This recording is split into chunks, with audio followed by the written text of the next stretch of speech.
see. Wendy, am I right here? Yes. Okay. There you go. I think you guys are going to be this way. Okay. Oh, it's That's alphabetical. Yeah. That's good. Makes it easier. Oh no, I thought that was horrible.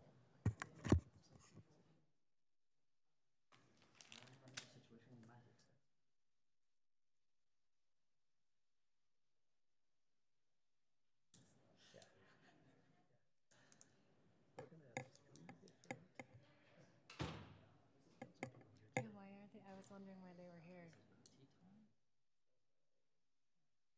Oh yeah, we got 3 pretty high def on the agenda tonight. Craig, why are you putting more? Oh, I know. Couldn't you just get one? Tell me about that.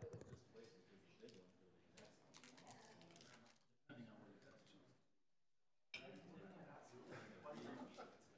Oh, I didn't even look to see where I'm at. You kept us in alphabetical order? Right, in alphabetical order? Yes. Well, by last name. Oh, I was like, no, please not. Okay. Who's sitting down there? Brody. Okay. I'm always stuck by Brody. I mean, get to sit by me. Okay, I'll switch. Who's right here? Just Adam. I just wanted to say who's where. Yeah, appreciate it. Oh, sure. But I'm here. Or is Blake coming too? Yeah, I'm not like this. Largest one. We haven't even seen yet. Oh, no, we're good. It's the same thing, just repeated over and over again. It's terrible. And the density, I'm just like, you guys are just trying to pack it in this many minutes. Nobody grabbed it. I knew you would break it up like that. That's exactly what I thought we were doing. I was like, here's something to look I at. showed my wife that. What do you think? She's like, what? It's like same. Yeah, sure. That's true. How are you guys making fun of those? What's that? I would. Oh, look at all the Kit Kats. Oh, you eat all those. You go ahead. Oh yeah. Yeah. Oh, that's my weakness. Other side. Hey, pass that down. That's the one next to this. Trick or treat. I don't know why I'm eating it. I got enough at home. I but know, so do I. It's one of those, I'll pay for it tomorrow with that decision. This is dinner. I ate dinner, but Straight from work. I did too. I just packed 2 Started a lunches. new job. Where are you working at? We're opening an office. Me and another guy. David Evans and Associates. We left the office. You starting your own? What are you gonna chase? What kind of work? Just Sure. Just trans? Just UDOT? Start off, we'll expand. Have you chased any of the core stuff? Or not core, the Mountain View? We're on this initial team. That they were gas first. That's why I want them to bring it all. So if they do that, Why'd you start your own? we prefer when they show on their one plan. Why did you? Oh, what? You know, a lot layout, but it's not part of what we're reviewing. So, but they put it on there, so it opens I the can door. see why you'd want to go small. That- I never was at a firm that large. I don't think it could have done. So we're keeping the public hearing open, and then they're gonna have it on in 2 weeks. Oh, That's what we decided. Have it open and close it in 2 weeks. was your book entirely mixed With up? the date, so just I would just Mine say weren't make in the sure right everybody order. knows that. I will. at the very Mine were in the beginning. wrong order. Not too bad. I think I got them marked. They think I was talking again. I know. But then they. I'm okay with that. I'm just saying. Oh, I will. I thought I heard I'm already done on it, but I just want you guys to know that we're not gonna close it and then reopen it. We're just gonna keep it open. for a defined 2-day week thing. Yeah. Mike decided 2 weeks. And if something changes, they'll have to notice. There's no green, like there's no nothing over there. Sounds good to me. Right there. That's it. For rent, which is like these people are gonna go all the way over here to get there. Everyone ready? Mike, are you ready? Michael, are you ready? Are you ready? All right. Good evening, everyone. Welcome to our Plan Commission meeting for November 1st, 2018. We will go ahead and get started with our Pledge of Allegiance by Sherry Orn.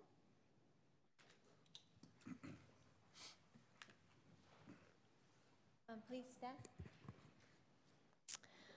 I pledge allegiance to the flag of the United States of America and to the republic for which it stands, one nation, under God, indivisible, with liberty and justice for all. Thank you. Thank you. Okay. Do show that we have a full quorum on tonight to make any meetings. And then any conflicts of interest on tonight's agenda? Okay, so we will just go ahead and get started on item 2.1. This is a conditional use permit for Vasa Fitness. Okay, so item 2.1, Vasa Fitness. They're needing a conditional use approval to locate a gym here. It would be in the Herriman Corner subdivision. It would be in Lot 3, so right behind the Ace Hardware, or below the Ace Hardware to the south, I should say. And they have, you can see the parking. They meet all parking requirements. They meet pretty much every requirement we're looking for, but I will say that they are asking for an exception to the elevations. The style of building that they are proposing doesn't meet Herriman style, which is we require through ordinance 60% brick or stone on all four sides of a commercial building. They do not do that. They're heavy on glass on one side. They will speak to that, but our ordinance does offer a provision for the city council to grant them an exception. So they are going to come to you probably asking for that. You will make your recommendation on the elevations to the city council, where they'll make the final decision on those. Other than that, you can see the site plans as they're laid out in your packets, and I will leave it to the applicant to make their case on this item. Perfect, thank you. Any questions before we get applicant? All right, if you wouldn't mind stating your name for the record. Sure, my name is Kevin Parker with Armstrong Development. I'm the applicant on it. I just want to say thank you to Bryn and the entire staff and the engineering staff for all the help they've given us through developing this site plan. We are read all the conditions of approval. We're in full agreement with everything stated. As noted, our one request here is the exception to the elevation rule. There it is. As you can see, I've got a representative from Vasa Fitness and the architect who can speak in more detail to this, but in laying out the Vasa Fitness, this will be, I believe, if it progresses with development, over 40 in the chain for Vasa. And one of their hallmarks is the wide open spaces, which is a lot of natural light, which is a lot of glass. So you'll see the glazing on this building, especially the front, is pretty excessive, and that's done on purpose.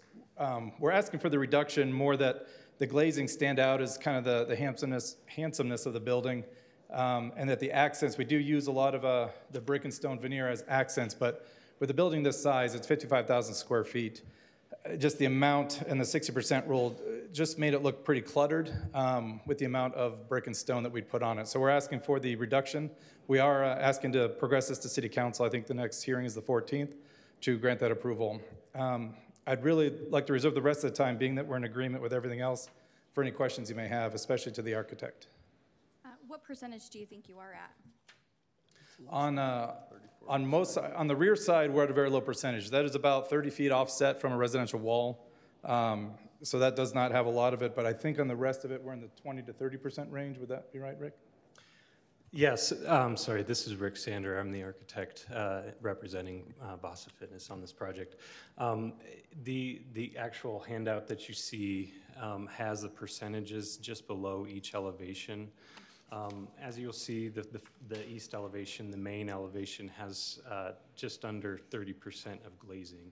If we had actually provided 60% of the masonry, we would have very little left of the main facade for anything but brick or glazing. So obviously it's 34% on masonry, which is about a third. So it's roughly a third glazing to masonry and stucco and metal paneling siding as well. So I understand from the front and the sides that you'd be trying to appear to the Vasa feel, and I totally get that, but why not the back? The back is not terribly visible. It's just basically those homes, right? Fronting the residential block wall, privacy wall that's back there. there is a street that will not be punching through behind, or I'm sorry, no, sorry, the street behind is just an access street. So you'll be able to drive back there, but there's very little parking or anything like that back there.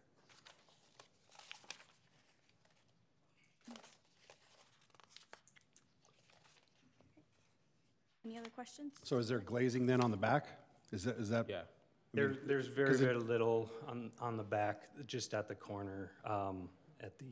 You'll see it on the left side of that back. Yeah, but just at the corner currently. So I'm just one vote, but for me, the glazing offsets the brick, which I'm okay with. The areas that don't, I don't see why we would offset that. So to me, I'm actually okay with your front elevation, but the rest I have concerns with. Because I would think we would need to have a just reason, and if that's openness or glazing, that makes sense to me. I don't see that on the back or the sides. Sure, the masonry on the side is very similar to the front elevation at 31% as well. The main reason why there isn't much glazing, speaking specifically to that, there isn't as much need, internally speaking, for the glazing to open up those sides. So essentially on the inside, if you could imagine, the functions of the space on the inside are in a U shape. So the front elevation opens up the center to all that glazing. The glazing isn't necessary on the side, but duly noted your comment on the masonry. Okay. And just one clarification, in working on this with planning, we actually removed the road from behind. That's actually a 30-foot landscape area. Oh, nice. There is a sidewalk back there for just egress for fire, but there is no functionality of people being back there. So that's when we talked to planning and spoke with Bryn, she did understand the necessity of having this additional brick and stone back there, because it just faces 30 feet to a brick wall or a concrete wall, wasn't as important as taking care of the front elevation. I'm just saying the glazing to me is a reason why we could deviate. I don't see it, the reason on the other three sides, because there is no glazing. So that, again, just one voice, but that's my opinion. And I don't get a vote unless there's a tie, but I agree with Adam. Well, maybe I'll ask on the metal panel, what type of product is that? Sure, the metal panel is a flat-faced 20-gauge pre-finished metal panel. So the gray that you see, and on the top right, you'll kind of see the three specific colors. The main color is a silver metallic. It actually has a sheen to it, a metallic flake. That is essentially the metallic banding horizontally on the center of the building. And then the red is an iconic tower feature that each Vasa has that is, again, a flat face panel. These are similar type of materials that you probably may have noticed on other Vasa Fitnesses around here. So is it an Aluka bond or anything like that, or is it just? No, an Aluka bond is a laminated type of system. This is just a 20-gauge Okay. galvanized sheet. Yeah, Okay. but it has a very similar Concealed look to it. fastener type? Yeah, exactly. It's a concealed fastener, 12-inch horizontal panel.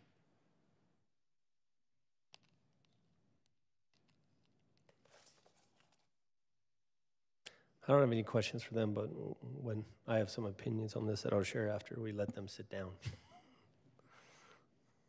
Any other questions for the applicant? No, thank you. All right, thank you. So some of what I'm looking at is, I totally understand that them coming to us with the request for the front of the building. The north and south side, I really have questions why we do not have them meet our city standards, because those are both front-facing to other businesses. One is the front door of KFC, and one is the front door of the future, I think, Ace Hardware. I'm actually differing in your guys' opinion a little bit with the back. I'm actually okay with what they propose on the back. And the only reason why I am is there's no road, it's backed up to a wall, and I don't foresee the public seeing it very often. So I'm actually okay with their masonry on the back of the wall for that reason. But that's my opinion. I agree with what you're saying, but the people that are there already, they're going to see this, the walls. I don't know if you've seen that site, but I've been out there and it's fairly elevation challenged. The 6-foot wall is actually below where you'd even see it from the road. So you will see that from that street, that public street that they showed. So that's why I think. And you're talking about the public street of the neighborhood behind if you go it? back a couple pictures, please. Back up. Whoop, right, that red one. Right there, the Albert Court. I personally think some of the landscaping will take care of the visibility of the back of the building, because if I remember correctly, they actually have trees lined up along there. And maybe we can move up to the other slide that has the landscaping sort of associated with it. Yeah, with it only being 30 feet, that's where my concern is. Yeah, because they have trees lined up along the whole back of that, and so I don't see that so much as a problem. I think architecturally, them decreasing the amount of stone or brick on the back, to me, sort of makes sense. But I'm just one, obviously. The other thing when it comes to the landscaping that I do want to bring up, can we go back to the picture with the road that goes to the north side of it? So right here between Ace and Vasa, I guess I have the question of what is going to be landscaped, because it looks like the road goes to the end. I think we talked about in the work meeting it does not, but I want to verify it doesn't and that there's landscaping there, because my concern is cars going down that road to Ace or Vasa and shining in the backyards of the residents. I want to make sure it's landscaped on the end of that road to where we have a 30-foot tree or something to that nature towards the end of it, because to me that's a bigger concern than them pulling in front of Vasa, because we got landscaping behind that covers the back of the building, but we don't have something covering the headlights coming in at night when they're trying to work out, and that's shining in the back of someone's house.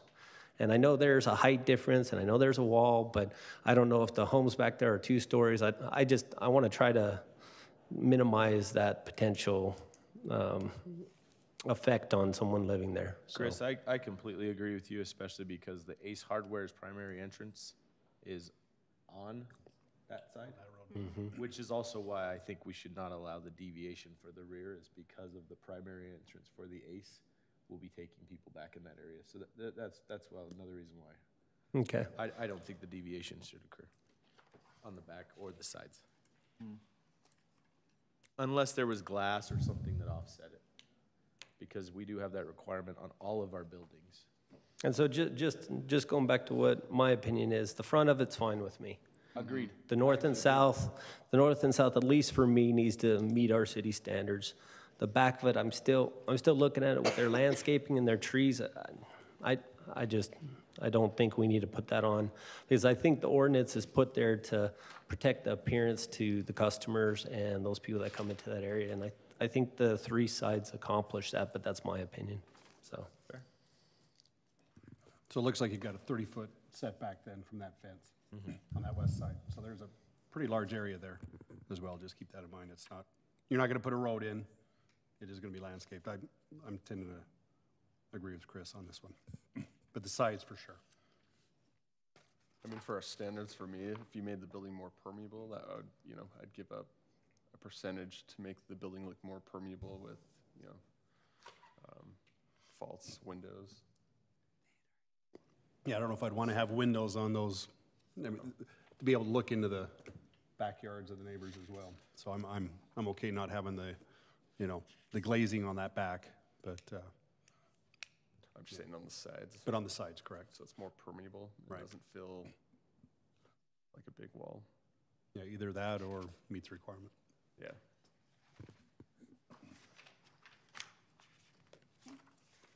Any other discussion on this item? If somebody would like to make a motion, have to write down.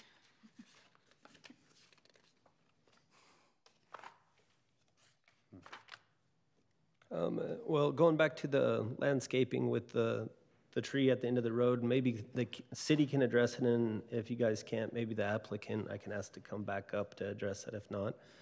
just towards the end of the road for landscaping? Maybe the applicant can answer me. Yeah, there's no intent to continue the road all the way to the wall. If you want to add as a stipulation to put a tree, and I don't think we're parking back there either, so I have no problem doing that. Okay. Just want to make sure.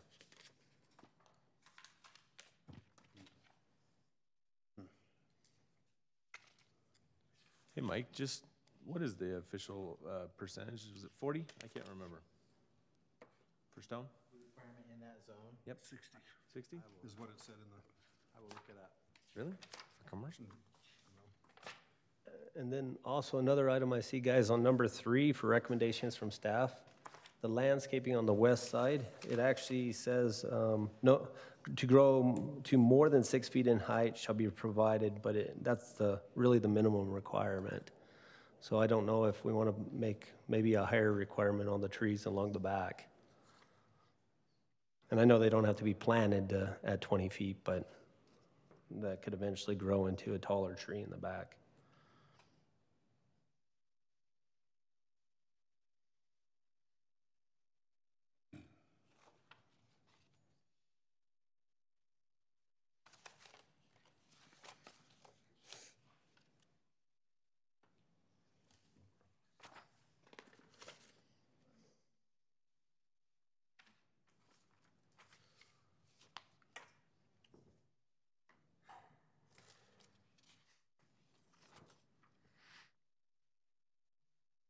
Oh, since nobody's talking, we got to figure out a way to get this thing. So what I'm gonna propose is definitely on the 3 sides that are along the roads, a 60% requirement. And what I'm gonna say is, to me, combining glazing and masonry is where I'm getting 60%. To me, that's kind of one or the other. I'm okay with that. So to allow the applicant to move forward. I still think the masonry, it needs to be higher on the back. I agree with you, not 60, but I think 5% is doing us a disservice for future other projects similar to this. Right. And that's more my concern, to be honest. And so I agree with maybe requiring more landscaping along the back and lowering it to a like 20 or 40% level. But I think 5 is ridiculously low. And I think we would be setting ourselves up for another future applicant that we would struggle if we don't. So to me, more landscaping allows you to go down to 40 or something. I'm throwing out a number, so if anybody, but I think 5 is really, really low. And that's more where my heartburn is. If the applicant was proposing 35 or 40 back there, I honestly don't think I'd care. But my issue is it's so low, and with this being one of our first variations to our standard that we just put in place, I think we have to have a reason. And we need to really talk about those reasons. And so to me, the windows makes complete sense on what I'm gonna call the east, the north, and the south elevations. Yeah. If you include glass, and the applicant can do whatever they want, they can either choose more stone but as long as the total is 60% in the feel of masonry or glazing, I personally am okay with that. The back, I think, needs to be, like I said, I'm throwing out 40. I could talk down to 35, but I think it needs something and trees as a requirement to substantiate a deviation from our standard. I totally understand the trees. I guess I'm trying to understand what benefit it has adding it to 30 or 40% in the back, considering we may get an occasional person that walks through the back. Or I'm just wondering what that's going to accomplish for us. So there's a couple trail headings through this region, so I actually think there will be several people that are cutting back through that area. But I mean, you can't predict that. But what I'm actually saying is more for a standard to assure what a deviation allows for. And to me, a deviation isn't just for I want one. It's I've done something else, so therefore I can have a deviation. So that's where I'm trying to say 5 seems really low and honestly, with 30 feet, I don't think we can increase anything. I mean, you can increase a few more trees, but I don't think you're gonna get enough to justify why we went from a high number down to 5%. Right.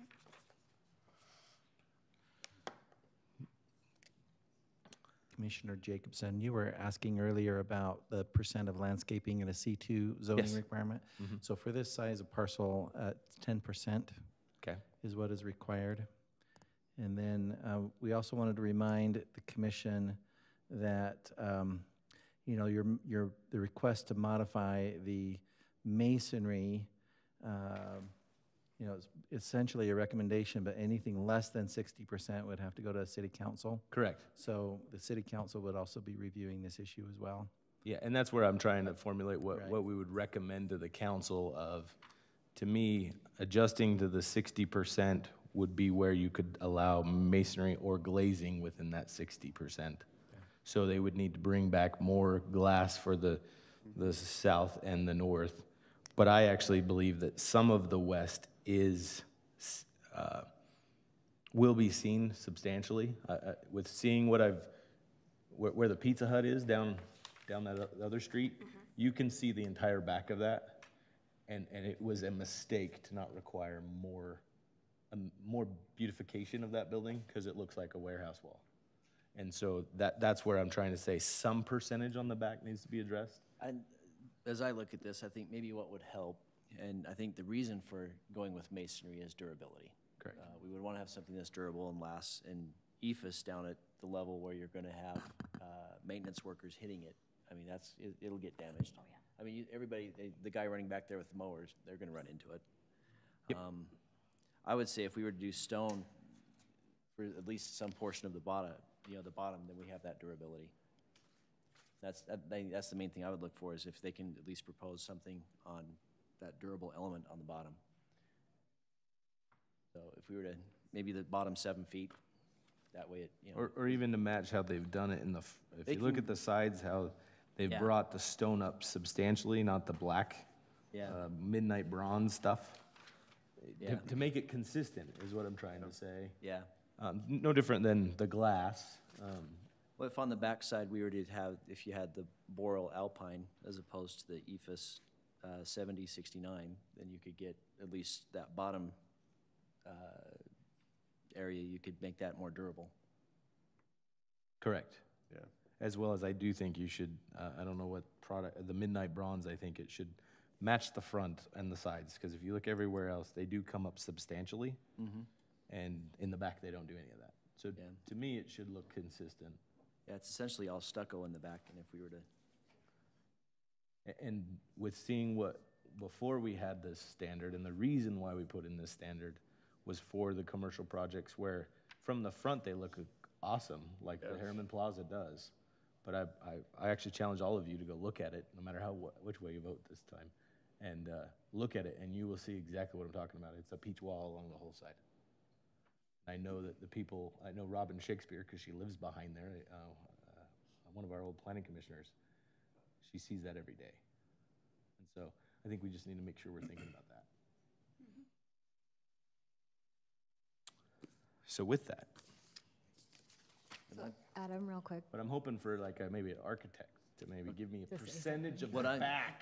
Well, that might here's what I'm help. saying is maybe we have, I would say maybe a 3-foot wainscot along the bottom of stone, so that we at least have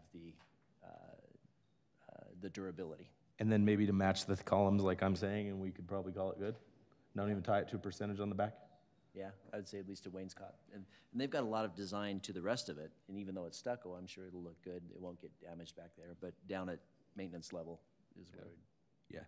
Like I said, I just think if they incorporate the EFA, where you can kind of see the EFA stone transition, if they can incorporate that and your 3-foot wainscoting, I think I'm actually comfortable with that. I'm not saying a ridiculous amount, and I don't know what percentage to actually say. I'm not sure what percentage that is, but if we had the 3-foot wainscot. My guess is it's like 15, 20, but maybe 25.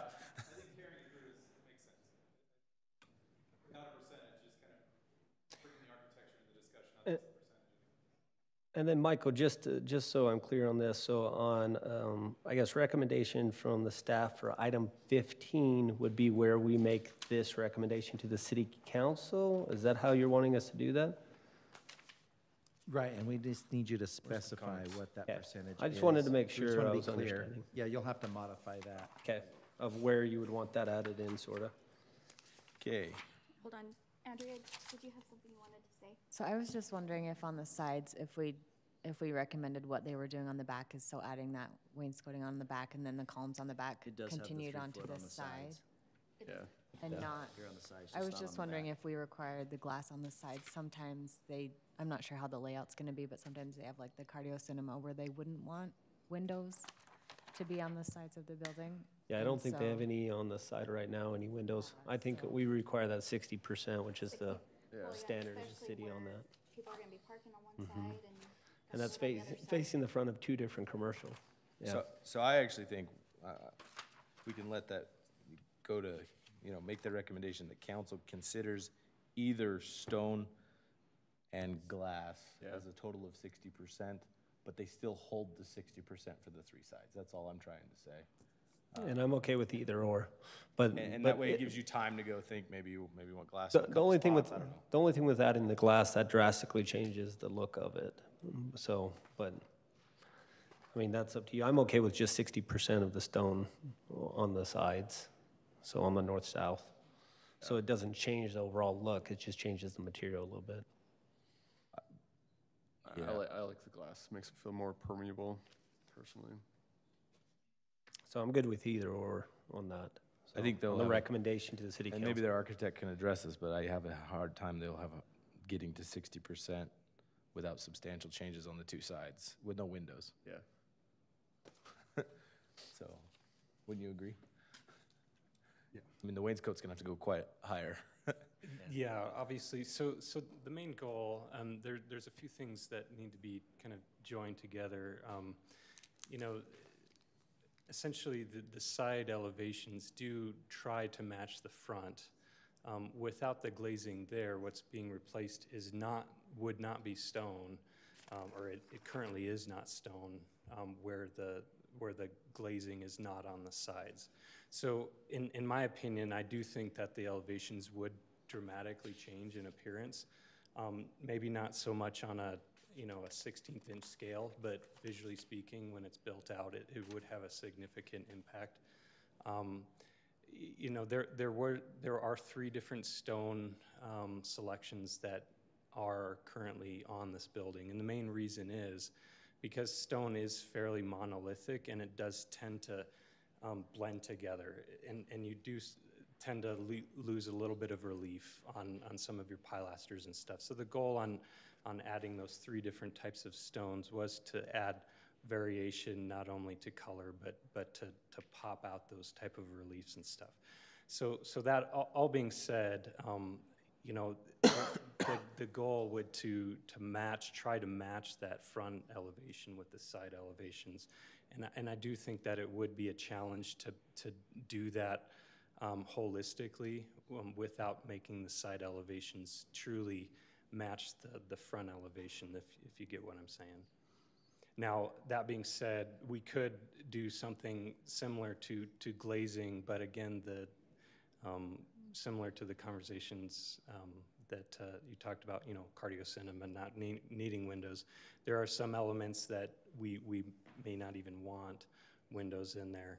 In the past, personally, I'm not the greatest proponent of this as an architect with the form following the function and all that, but in the past, to try and tie it to a visual aesthetic, we have done spandrel type glazing at those opaque walls that we are trying to make appear transparent. So, And I'll be honest, that to me would make it feel that way.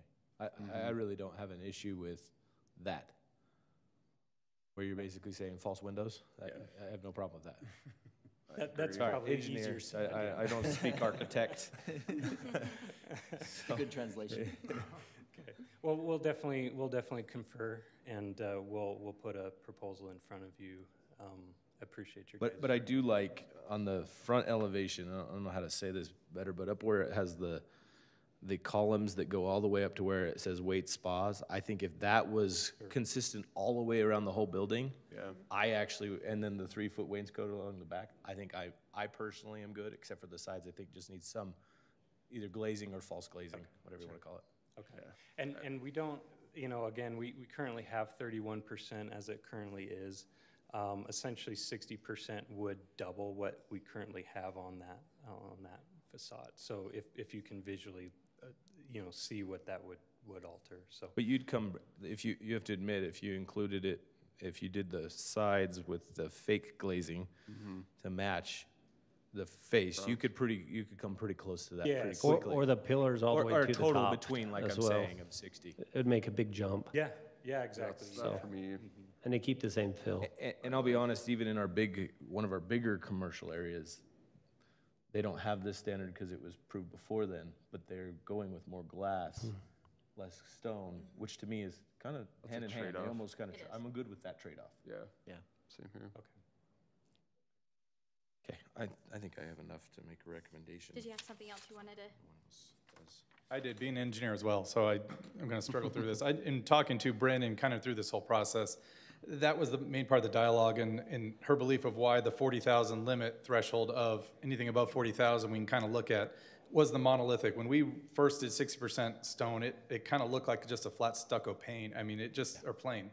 It looked odd, and so anything you can do to kind of open up the option for spandrel glass, for, you know, bringing up the pilasters higher, just a straight 60% stone is going to really change the dynamic of this building. And we'd love to explore, you know, you've got locker rooms and you've got racquetball courts, I think is kind of the interior layout. And that's, so the spandrel glass is probably the best on those sides. The front is where we want the light in. That's where the openness is. And like I said, I think that to me gives you that visual impact, which is why we put 60%. So I actually think you're achieving that if you can. And I think everyone's okay with the front. Okay. And if you just, give us that option to kind of explore that, I think we can come up with something pretty neat. I can do that. Yeah. Okay. Anyone else have anything? Well, just again, item 3, maybe some modifications to the tree sizes and location of adding one towards the end of where that road was looking like it was going to be. That's the only other thought on this. Okay. Where's the tree sizes not? Well, they say to more than 6 feet, but it doesn't. I would think we'd probably want some trees on that back side that grow to more than 10 feet. And so maybe the minimum, and obviously it's not when they plant them, but trees that are known to grow more than 10 feet tall in the back, I think makes more sense than just little 6 feet trees. Because I don't think that really adds anything to the backside of the building. Okay. So 10 feet, you think? I think Or that'll be 15? sufficient, but I think 10 feet. 10? Okay. I think it needs to grow more than 10 10. feet. Okay, cool. You got 30-foot high building here. All right. So we'll go 15 then? 10's fine? Okay. I was gonna say half. I know. I was like, I mean, half of 30 is 15. I think the trees are going to provide a better fill than anything you could put on the back of the building for the residents behind agree. it. So that's where I'm going with it. So. Okay. I'd like to make a motion to approve item 2.1 with the following 17 recommendations with an adjustment to number 3, that evergreen landscape, I'm just paraphrasing a piece that we're changing, evergreen landscaping anticipated to grow to more than 10 feet in height shall be provided at distance sufficient to provide visual and noise reducing barriers. And at the end of that sentence, to also require landscape trees by the dumpster location to prevent headlight glaring into the residential area on the access road by the Ace Hardware. And then on item number 15, I recommend that building elevations and approval for the exception go to the council with the recommendation that the pylon area, or I don't know what else to call it, the columns, the pilasters are consistent around the entire building with the material as proposed in the east elevation, and that there's a 3-foot wainscoting of boral alpine stone on the lower elevation on the west elevation, and that on the north and south we consider glazing, or I'll call it artificial glazing. Sorry, I have to say it. Spandrel. See, I don't know these words. Spandrel glazing on the sides, that a total of 60% is achieved between masonry and glass. Okay, a second. Okay, motion by Adam And a second by Brody. Brody. Yes. Andy. Yes. Adam. Yes. Jackson. Yes. Andrea. Yes. And Chris. Yes. Okay, that passes and goes to city council. We could make you an architect yet, Adam. I don't think so. All right, item 2.2.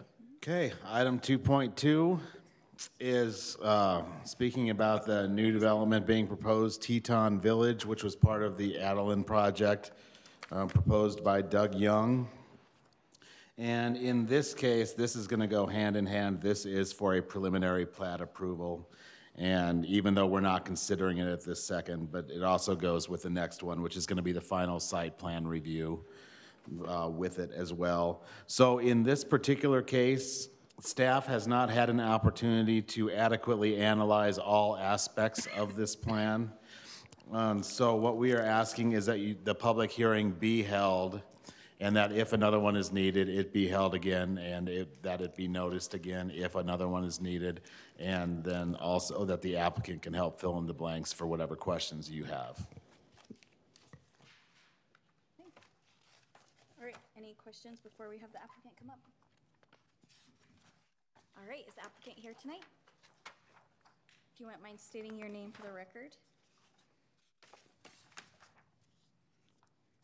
Madam Chair and Commissioners, my name is Corey Shoup. I'm with Blue Line Designs.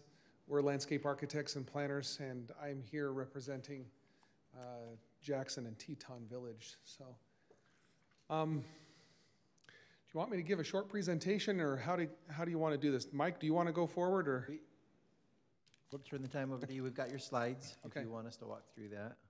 Okay, I think for the most part, yeah, everyone is familiar with where it's at, so we can jump into this site plan. This is a little different than what you've seen before, based on some comments that we got from both the public and the city. If you'll recall, starting on the east side, 6,000 West, there were products in there which were okay, and essentially we could have moved forward with that, but there were a number of comments that the alleys on those were not preferred, and so we have removed that product and essentially continued with more single-family detached product. And so that's the difference that you're seeing there. All of these roads are designed to city standard.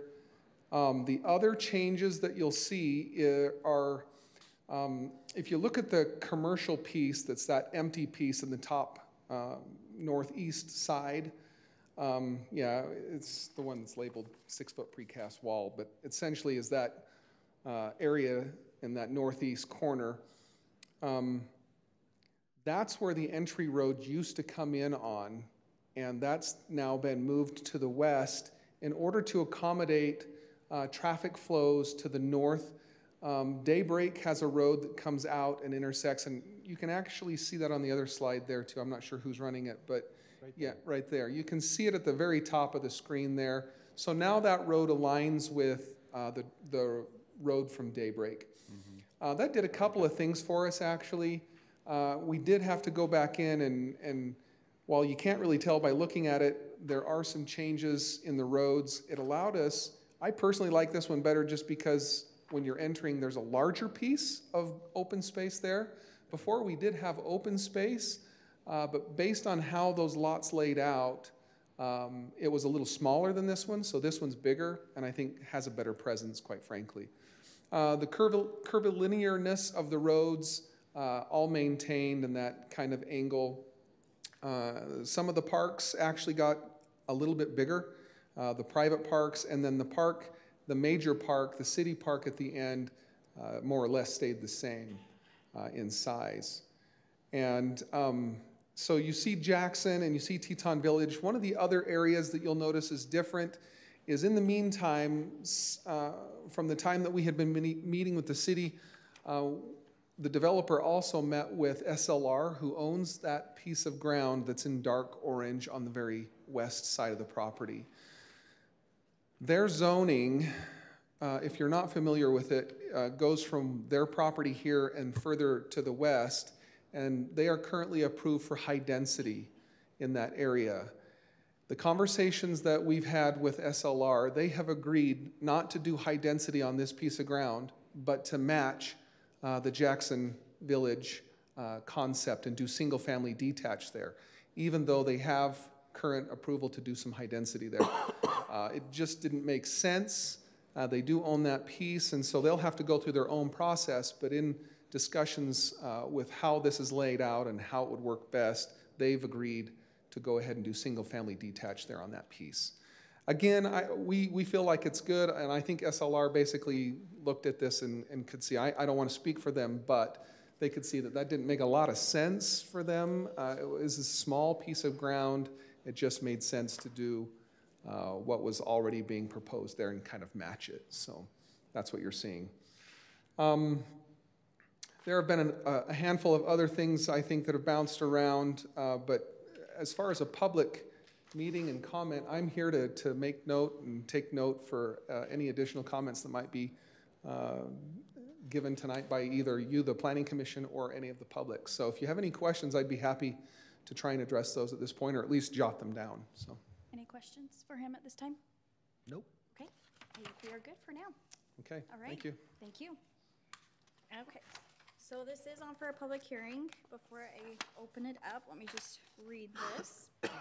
The purpose of public comment is to allow citizens to address items on the agenda. Citizens requesting to address the commission will be asked to complete a written comment form and present it to Wendy Thorpe, Deputy Recorder. In general, the chair will allow an individual 3 minutes to address. A spokesperson recognized as representing a group in attendance may be allowed up to 5 minutes. And this policy applies to all public hearings. All right, so like what was said before, we are actually going to keep the public hearing open since our staff has received some additional information and they have not had time to look over, which this item will be on in 2 weeks. But anyone wishing to make comment at this time may do so, and just please state your name for the record.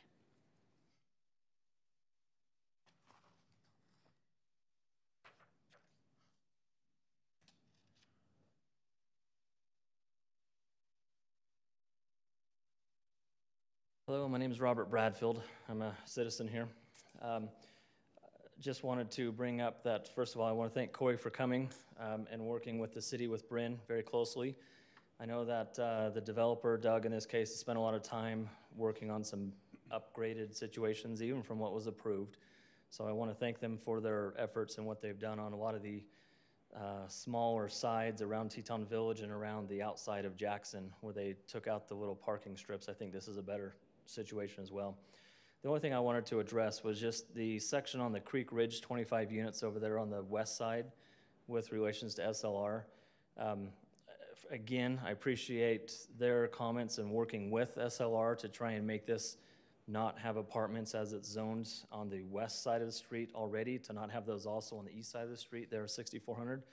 I just would think that we need to have something in writing to protect the city, to make sure that it's not just a handshake agreement between them where we don't have anything written in place for us that would protect these units to stay in a coordination with Jackson and what they have already put on here on the map. And again, I know that the developer's been very careful to not add units to what was already agreed upon with the city council. And so making sure that that unit count doesn't change based on this extra strip on the west side. So again, I want to thank them for their participation, for Bryn, for the city. And listening to this and these extra details, parks are bigger in a few situations, and then just to protect us for the citizens and the cities to make sure that we have these things in writing with 2 already existing MDAs in place. So, thanks. Great. Thank you. Thank you.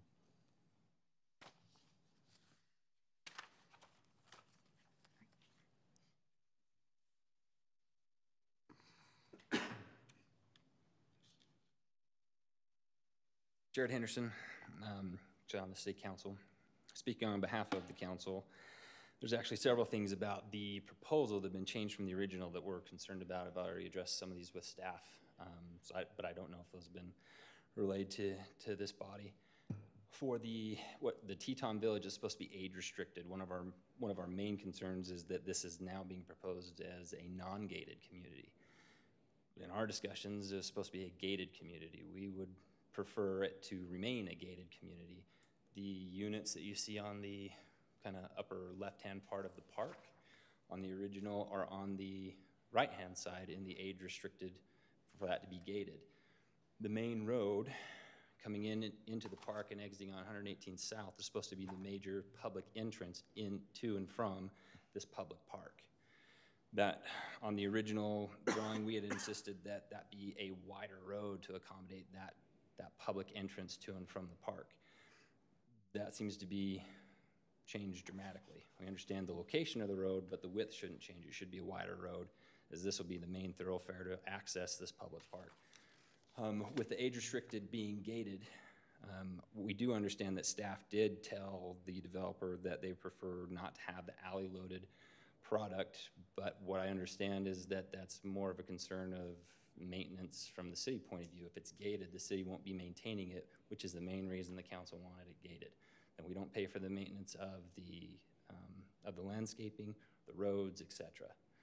So I understand the developer might not want it that way because it will cost more for those residents that live there, but that was the whole purpose of approving it this way. So we are actually okay with there being the alley loaded product as it was originally proposed around the edges for a variety of product type in an age restricted community with a lot of those things. A couple other reasons for the gated community. On the right-hand side, we've got Herriman High School, other high-density housing. We're putting this as single family to the left that's noted here as Jackson. We don't want a shortcut for people coming in through an age-restricted community. I think those, let's see, got that, width of the road. The other one is SLR. I've asked this question of staff, of other experts that I know. No one can give me an answer of how or why on requesting this approval, we've got someone else's property on here. Property's not been sold. They may have, the other property owner may have said, well, if that's where the road has to be, they can't put any high density there. It's impossible. More so, there's two different master development agreements for both properties. If we're gonna be moving units from one to another, those master development agreements will have to be changed. That will have to come back to the council to do that. I don't know how a plat could be recorded or this body could approve a plan that involves someone else's property with a promise to do this. I haven't gotten an answer from anyone how that can actually mechanically, legally be done. So I think we need to do some more homework on that, especially if they really intend on including it on this plan to actually get that done. And then more so, the items that I noted, the location of the units, the gated community, et cetera, some of those things need to be addressed. Thank you. Thank you, Jared.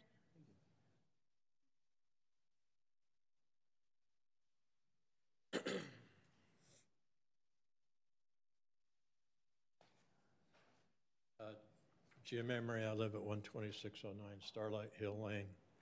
I'm just curious to know how big those lots are. Like around 0.12. Well, I can ballpark those. They're around 0.12. Don't you have to take like a fourth of it for roads and parks and schools and churches? It'll show the actual lot sizes on here, Yeah, they range between about 4,000 and 6,000 square feet. square feet. How many?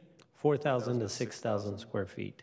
That's like 0.12. This is what was So what's the difference between high density and medium density?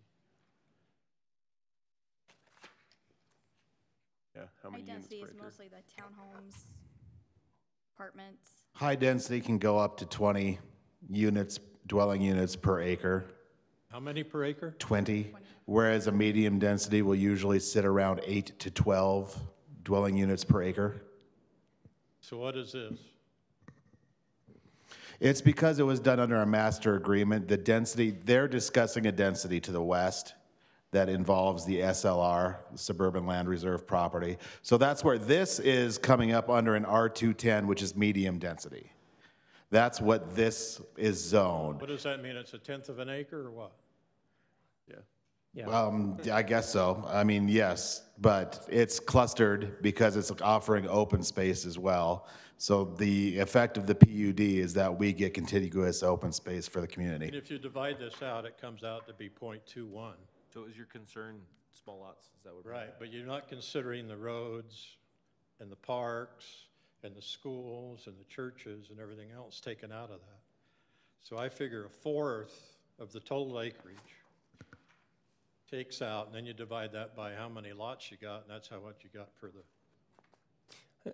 And I think the city plan, Does that sound right I or think the not? I city don't know. planning commission can help you, or the staff can help you out maybe after this meeting or in a minute.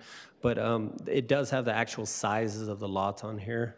So it tells you how big each home is. It's 4,000 to 6,000 square feet. That is the actual size of what each resident will be. They've already taken out the roads and the parks and Property things they like, would in this case. So each lot In is this how case. big? It's 4,000 to 6,000 square feet. 4,000 square feet, which Yeah. is how much of an acre? Anybody know? It's 10. It's about a tenth. That's Less about than a tenth. All right, thanks.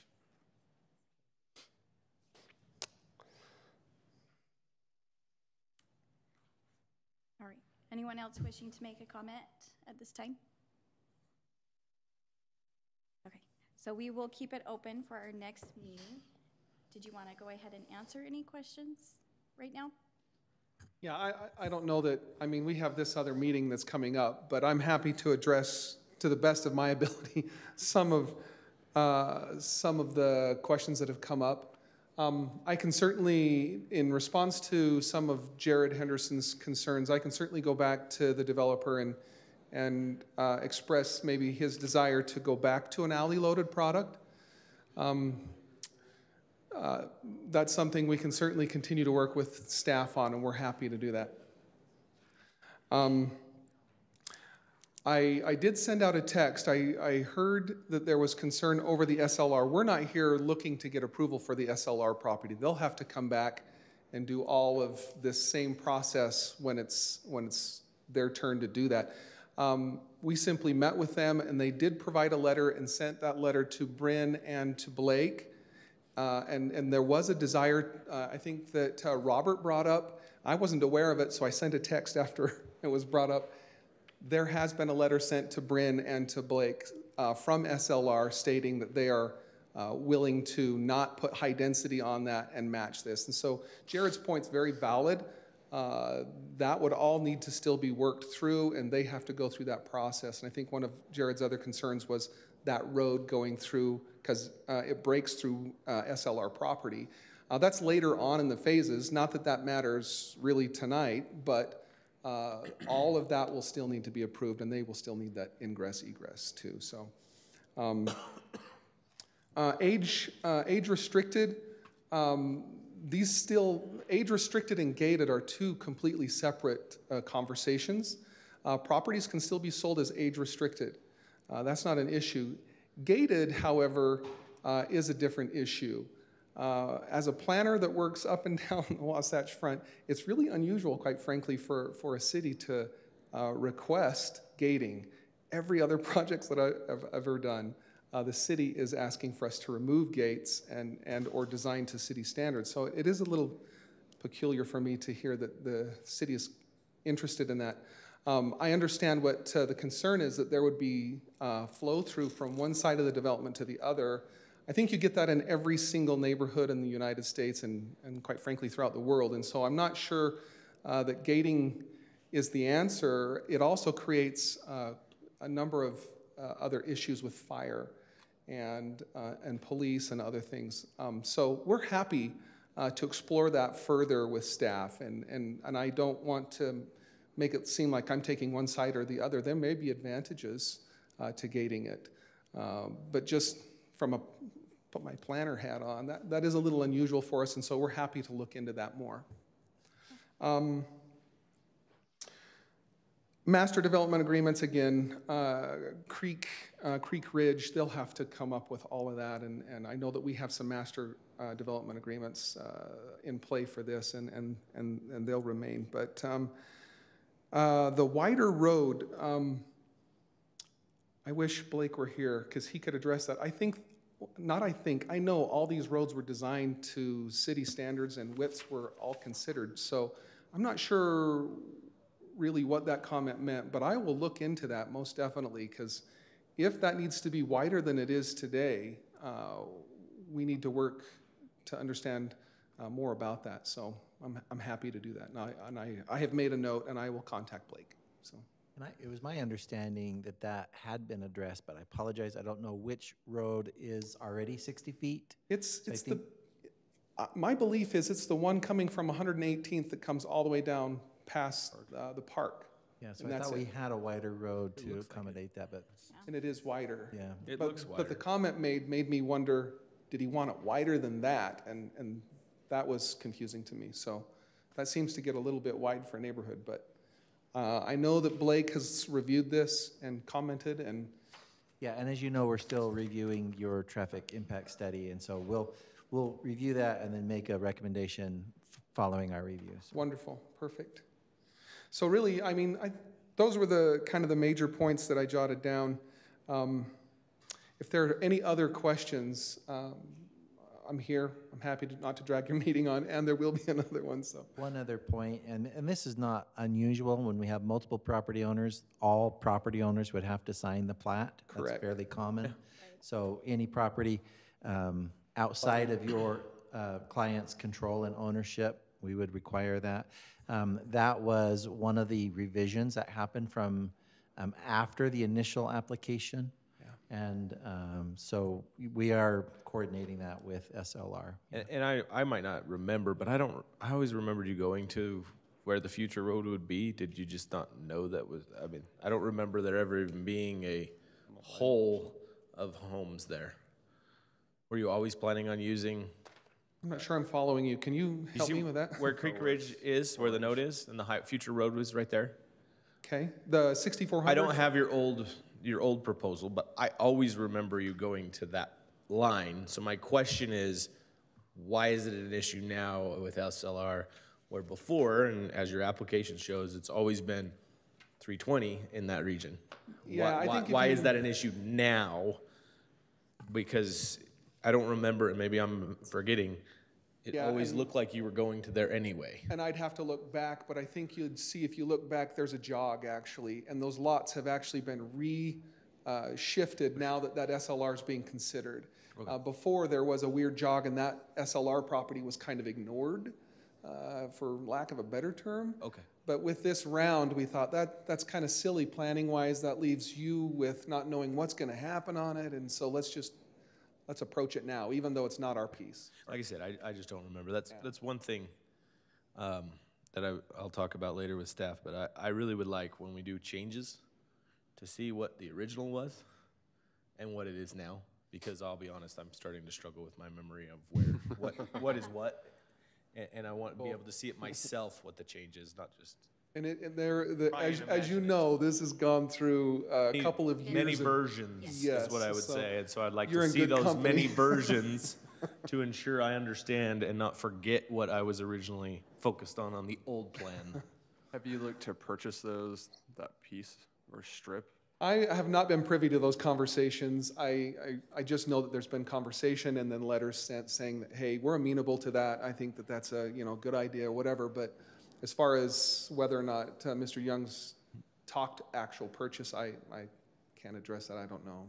So Mike, do you feel confident that I guess the final plat would, I guess, be agreed upon by all parties, right? The Right, density. and we're still not sure what the mechanics are of amending these agreements, how extensive that amendment needs to be. So yeah, we still need to address that. Which is, to me, is why we're going to highlight the continuation of all of these 4 items, because it sounds like city staff has a lot to. Well, and get they've put been together. great. We've worked with them a lot. So there's a thing here too that pops up, but we're pretty pleased with where we're at right now. It looks great. It feels great. The flow of the neighborhood and the parks, I think, has really come a long way. So, and I personally think that removing the alleys was a good thing, but maybe we need to readdress that. I don't know, but it sure seemed to flow better without those alleys, and I know it was a concern from the city. So, I actually agree with you, but I don't know what the agreement with council was, so. I don't. Yeah, the flow of the streets And makes with- sense, and the open space. I really like it. With the Teton Village, is it going to be age restricted? Because I know at one of the work meetings, you weren't quite sure if it was going to be restricted or if they had to be at least 55. I should have a solid answer on this. There's age targeted and age restricted, and I'm with Adam. my poor little brain, I can't remember what it is, Perfect. but we can. I have that note, and we will address that. so. Perfect. Thank you. Thank you. Anything else, Anything else? Chris? No. I'm sure you're going Not to for you. I have some thoughts that I want to share with the city. planning, but yeah, not directly for you. Okay. Go ahead. So one of the things, can we go back to the picture of the entire project? Because I know we have one of the actual, and I saw it earlier, it actually shows the lower R110s as well. And this work, but actually has all the roads laid out and obviously that's not the finished product. You flipped through it earlier, so I'm not sure where it's located. Maybe next one, this one. Okay. So, and it's really for the city planning and staff. And it came up a little to mind as we had one of our residents speaking, and I can understand the concern and the thoughts, and he brought up schools and churches and where those go and do those get counted against it and everything else. With the overall development project that we're doing here, obviously we're talking about two of the three actual areas. I guess my fear, because they didn't bring all three of them to us, with the one south of the actual Midas Creek, is that later on we see schools and churches go into this low-density area. And I look at it from the perspective of, if schools or churches come into this project, why do we penalize our low density, but we allow them to keep their high density, or medium density by definition? And so whenever a developer comes in and they only bring part of their project, it never seems like we get the finished product that we originally saw. And I'm going to admit that bothers me. And if they were to say, okay, here's what we're doing, and the bottom south project, that's what it's going to be, I don't have any concerns. But if all of a sudden we go the 55-plus community and the townhomes were detached, single family, to the left, the 250 units, and then we get to the lower, and we got a school in there, and we have a church in there, they've taken what this low density was, and they've changed their product. But they didn't change their high density. And I'm just looking at it from the perspective of the city planning, the city council, the staff. Why are we getting incomplete projects and have to make decisions on it?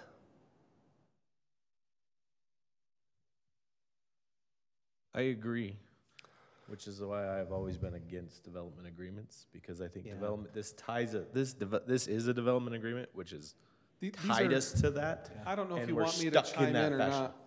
not. This is really directed to the staff and the planning commission. I think Commissioner Jacobson's first response is, that really is a development agreement issue. I completely agree that is an issue that could have been addressed, but wasn't. And that's why I hate because maybe you can answer a lot me, of the Michael. council members are here. That's Can why they I put- hate development Can they agreements. put churches and schools and take away from this low-density area? Yeah. Can they do that with their development agreement right now? I will double check, but I would assume. Because so based if on they what I've can, seen. I want them to bring the entire project to me first. That's the problem. And I think the challenge is that I don't think our development agreement requires that. This type of phased development review process is anticipated and is essentially allowed within the development. Is that a typical problem we see when we run into development project or development agreements? Yes. That's why, again, I want to say this to Then why do council. we push so hard to have development agreements? Agreed, and we're not the body that can make that, so that's why, since there's a big piece of contingent of council here, I want to highlight that I bring this development up- agreements are I not in bring the this up advantage because of we the city. I bring this up because we do have half the council here. But these are some of the problems that we're running into. We are told that a certain project is coming a certain way, and by the end of it is nowhere close to it. The best of what they had to offer in that project never happens. And right now, the best of what's to offer in this project is obviously that south of Midas Creek, based on the conversations we've had. And I'm going to put faith in the developer that it actually happens. Now, whether it does or not, that's a whole other thing. But it would be a disservice me sitting up here not saying this to everyone. And so I mean, I think I've voiced the gist of what I want to bring to your attention, and I think everyone may have been aware of it to some extent, but it needs to be addressed and it needs to be resolved. And then from a lower scale, I just didn't see parking at the park, so I was just curious where that was. So, Commissioner Herbert, let me just say again, I think you've raised a serious issue.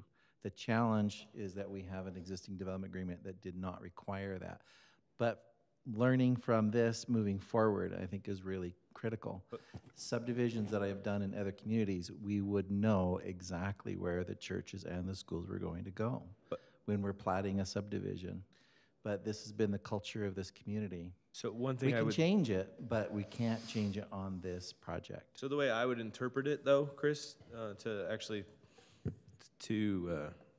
know we can't control where churches and schools go, because those are allowed in all of our zones, basically. So they're kind of permitted almost everywhere. I would contest that they can't go in this property because of the development agreement.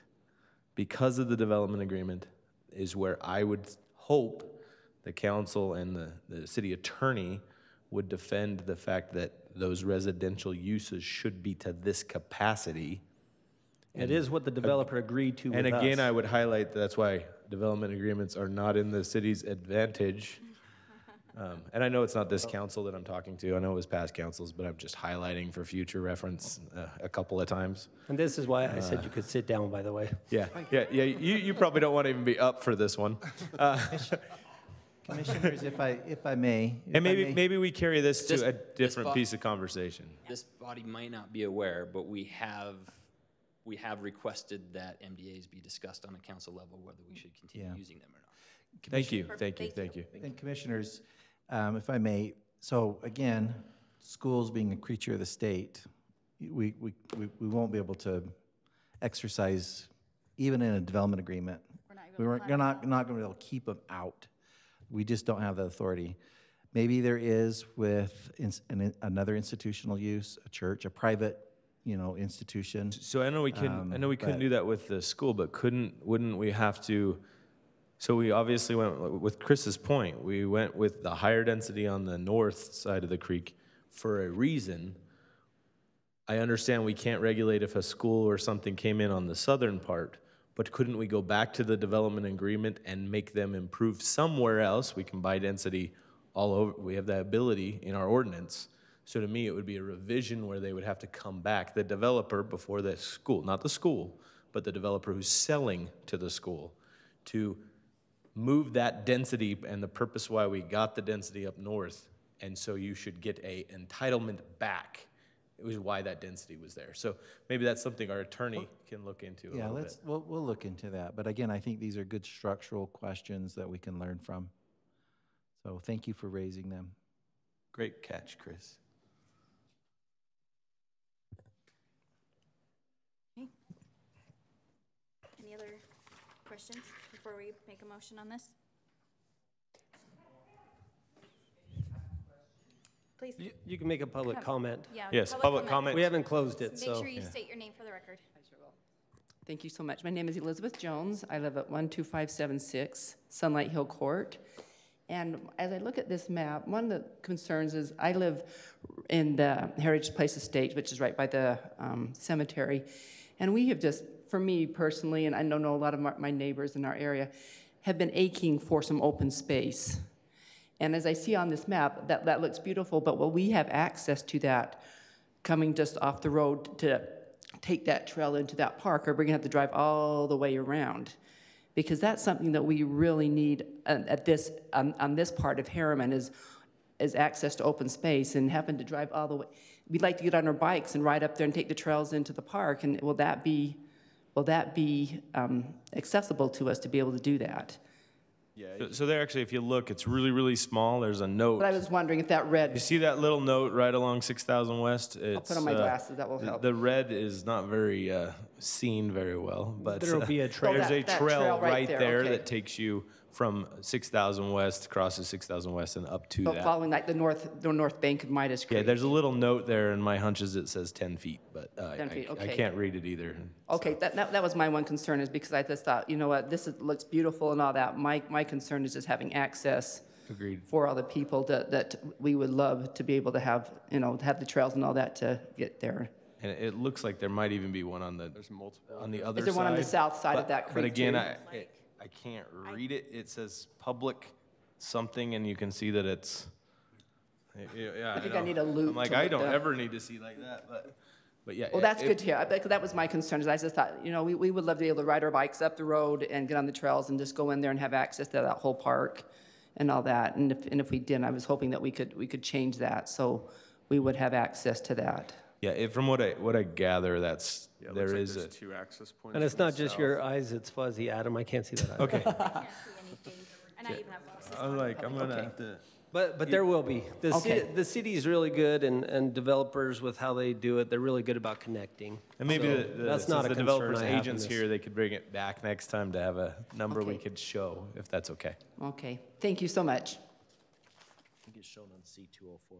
And again, just to the developer, the only thing I didn't see on any of these maps was if there was any public parking for the park. And there might have been, but I didn't see it. We are, well, in our last meeting with Bryn, that is a public park and it's being designed by the city or it will go out. Okay. And so all that will be handled within that park. That's fine, that's fine. Yeah, so that doesn't show, it's not nowhere near 10 feet, but it does show more space behind the sidewalk. So there is, so it would be a traditional there you go. sidewalk. Hey, that's what we need. And so. See the trail a little bit going through there on that one. Yeah, it looks like it's sidewalk and green space. I don't know if it's trail, but there's green On space. C204, it says 8-foot pedestrian Yeah. trail. There's one on each side, if I remember correctly. On each You side. could have answered that right there. Sorry, I'm up and You down. don't remember that? What I needed? There is a trail on the south side that continues to connect to the east and west, primarily in this project to the east because that's existing. And there's also an equestrian trail, both of which are 8 feet wide. And then the developer did put, for connectivity points, to Elizabeth's point, an additional trail on the north side. It wasn't required, but it just made logical sense because that trail got people across that wash, which isn't, I mean, it's a wash maybe once a year, but it's still not a happy place to cross without a trail. So they put the trail on the north, and that gave access to that larger, it's about 8-acre park right in there. So. Thank you. Thank you. And then one more thing, just for city staff, just one thing that I think we need to sort of maybe touch base with the Parks and Trails Committee, because I know they've voiced maybe the potential idea of having a road, or not a road, but a bicycle paved path that goes all the way around 118 Bacchus Highway all the way around. If that's something we're looking at, we obviously would not want a sidewalk on the north side. Or if that's going to connect to the actual trail in the middle of this. It may be a conversation worth having, just to sort of keep it fluent with maybe some of their ideas that they have. We'll just double check our trail network master plan. Which I know they're working on, so it might be check with Wendy and their team over there a little more in depth, just to double check with what their ideas or concept, because I know some of the ideas, and it's just ideas at this point, are that may be a way to connect to the Mountain View coming down this way and having the entire bike path going all the way down the front side of this. So it's just, and I know that's just a side conversation, but that might be a conversation to have that would be beneficial.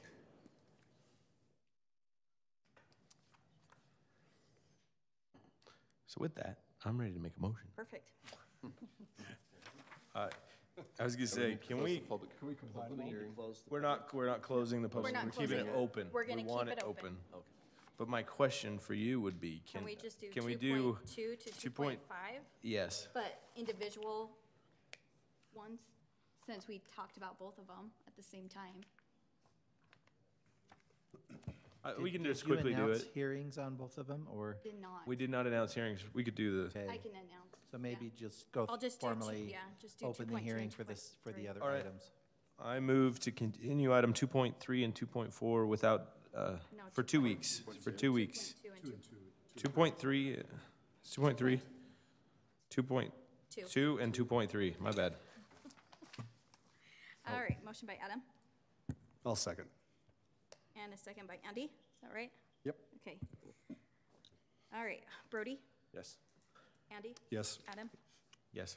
Jackson, Yes. Andrea, Yes. and Chris. Yes. All right, those two. Commissioner Morton, I apologize. Yes. Lauren was trying to capture my attention. Did you have a question on a procedure? No, Yes. he Yeah, does we now. decided 2 2 weeks. We can either do date certain, or the staff would commit to do a new notice for a hearing. So my So, response is 2 weeks. 2 weeks. Okay. Or if their applicant is not ready, then renotice. Then we'll renotice. okay. Okay? But 2 weeks. thank you. And if you're not ready, we don't need to have it on the agenda, to be honest. Okay. I mean staff. So, All right, item 2.4, which is the 320 lot subdivision Jackson Village. So the same, we've talked about it, but it is on for a public hearing, and we are going to keep this hearing open for 2 weeks. So anyone wishing to make comment may do so. Okay, so it will stay open. and I think ditto on all the conversation for what we had. So I move to continue item 2.4 and 2.5 for 2 weeks. Okay, motion by Adam, Second. second by Chris. Chris, Yes. Andrea, Yes. Jackson, Yes. Adam, Yes. Andy, Yes. and Brody. Yes. All right, those two have been continued. Thank you. All right. See you in a couple weeks. We look forward to it every time. All right, this is a preliminary plat approval for a subdivision of 260 townhomes, and this will also be on for a public hearing as well. Okay, Commissioners, this is for the Monarch Village development, development of 260 townhomes proposed. And I know you've gone through a lot of variations of this already. They have made changes in response to prior feedback that they've received from you. Now this is up again for your consideration, and Mike has a few issues that he wants to go over with you briefly before we turn it over to the client, or to the applicant, rather, sorry. Yeah, and the applicant has his own presentation, so we'll switch over and load up his PowerPoint. This was mentioned in the staff report, and also we discussed it briefly in our work session. This development agreement was amended approximately 2 years ago at the request of the applicant, and one of those amendments affected this property. I don't know if you can see with the cursor, it's this piece right here. And you can see specifically that it is identified as multifamily stacked. Now, unfortunately, when we added stacked as a product type to this development agreement, we did not clearly define it actually in the development agreement. Typically, what you do with using the development agreement as a guiding tool of doing the development within this project is you identify what is the product type, and then you go to that section of the code and you find out what are all the standards associated with that product type. So here it's saying stacked, but when you open up the development standards or guidelines, there's nothing under stacked. We don't define it. We don't really apply it. So the code, the development agreement is a little vague, admittedly, on this issue. But I thought it was relevant to just talk about that. And you may recall that it was called Camelot. They're now switching the name, I think, to Soleil. The Deloy Hansen project that was very solar rich is just immediately north of this project. And that's essentially a stacked. If you looked up in terminology when you're dealing with development, a stacked unit is where you have a unit over a unit. You know, it's essentially like an apartment or condos type product. So there is a guaranteed associated density with this property, and as stated in the staff report, the development complies with that density. They're not exceeding what's allowed as far as the number of units on the property. But by choosing a townhome product with that density, it ends up really eating up the site, and you have less open space. So we talked about, well, what is open space? How is that measured? How is it defined? And this is right from the development agreement. And I've added the red 1, 2, or 3. That's not in the agreement, but I was trying to break it out as far as how it's defined. I won't read through all of it, but you can see the first one is talking about it's basically without buildings or physical improvements. The second one is talking about natural space that provides breaks. And it's talking about historic or preserving natural amenities, cultural, social values.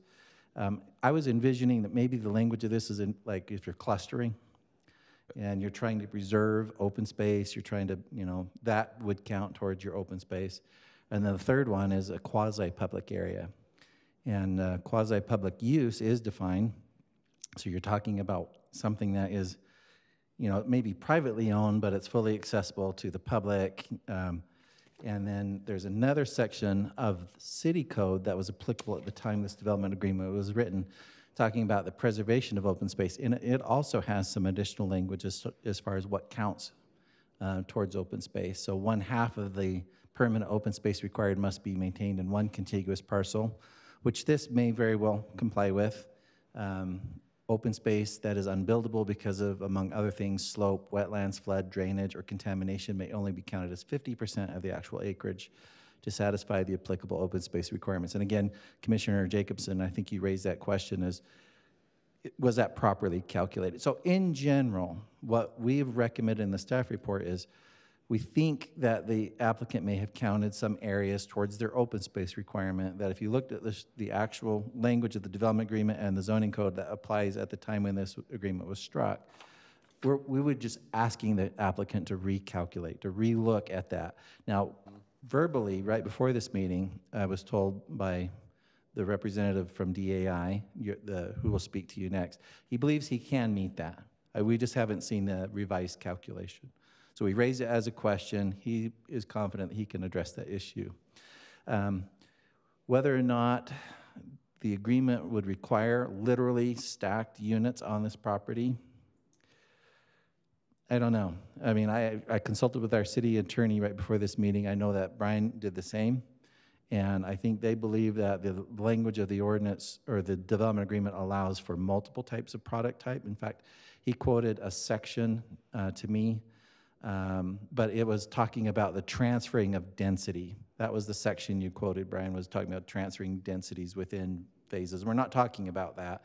So I don't know whether or not Bruce Baird, your attorney, is right that applies or implies that you can do other types of development types other than just simply stack. You can do townhomes and condos and whatnot.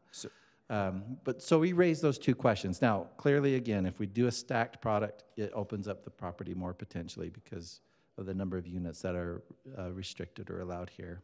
Correct. So we raised those two issues. I don't know if you have any questions about that, but again, we do have the applicant's PowerPoint, and he's ready to kind of walk through that, show you what the project is, answer any of your questions for you.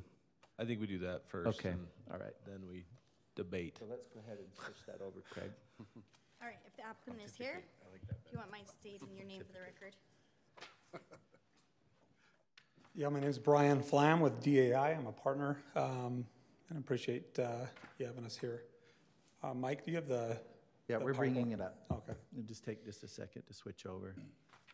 While he's pulling it up, I actually found it funny. When I was making the PowerPoint, we have a standard PowerPoint presentation in the office, and the marketing department's made it so we can't mess up their graphics and their prettiness. And the page one, I went to go remove the picture and put something more representative of this project.